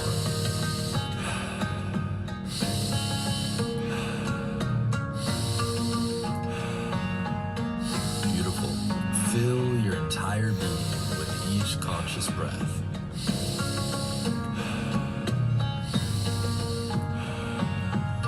All right, double speed.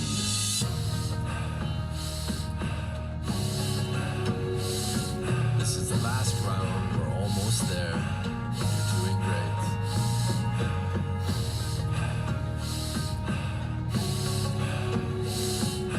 5, 4, 3, 2. Last one, fully in and hold. We'll let it out in 3, 2, 1. Let it out. Relax. Just become aware of your heartbeat or any other sensation that you're feeling. Remember, all of that is here and now, and this is how we're going to improve our focus and our concentration.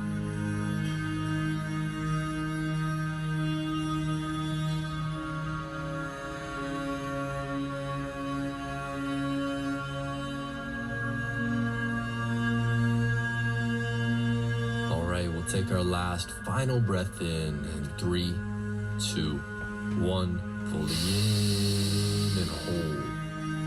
Squeeze your pelvic floor muscles, squeeze your abdominals, send this energy up and tuck your chin. Beautiful. We'll let it out in 3, 2, 1. Let it out.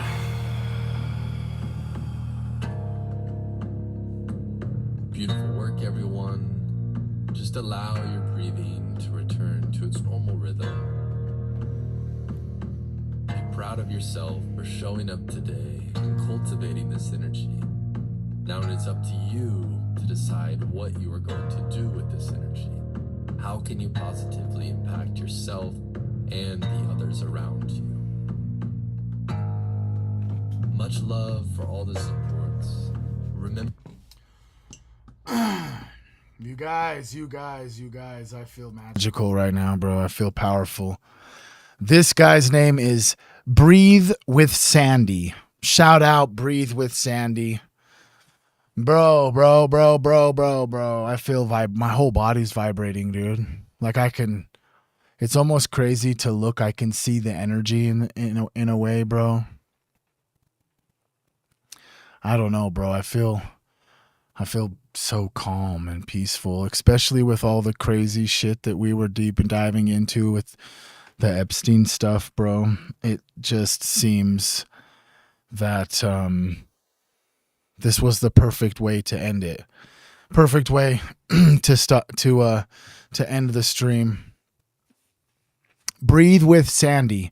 Wim Hof breathing. There's so many different breath work You did that. However you're feeling, your energy shift, the revitalization of the energy inside of you. You might even yourself feel the cold chills. You might feel as if your body was vibrating itself, bro. Just remember, you did that all by yourself in literally 10 minutes, bro. You are such a powerful and magical being. You are full of love, light, energy, laughter, joy, peace, and positivity. You literally can do anything you set your mind to. I guess at the end of the day, ultimately, the choice is yours. What are you going to do for the rest of your day? If nobody has told you today, I love you. I'm proud of you. I see you, bro. I hear you guys. And I just want to let you know that I'm grateful for you. I'll see you guys tomorrow. I love you. I have, Sammy, sweetheart. I have had it. I love you guys. I'll see you guys.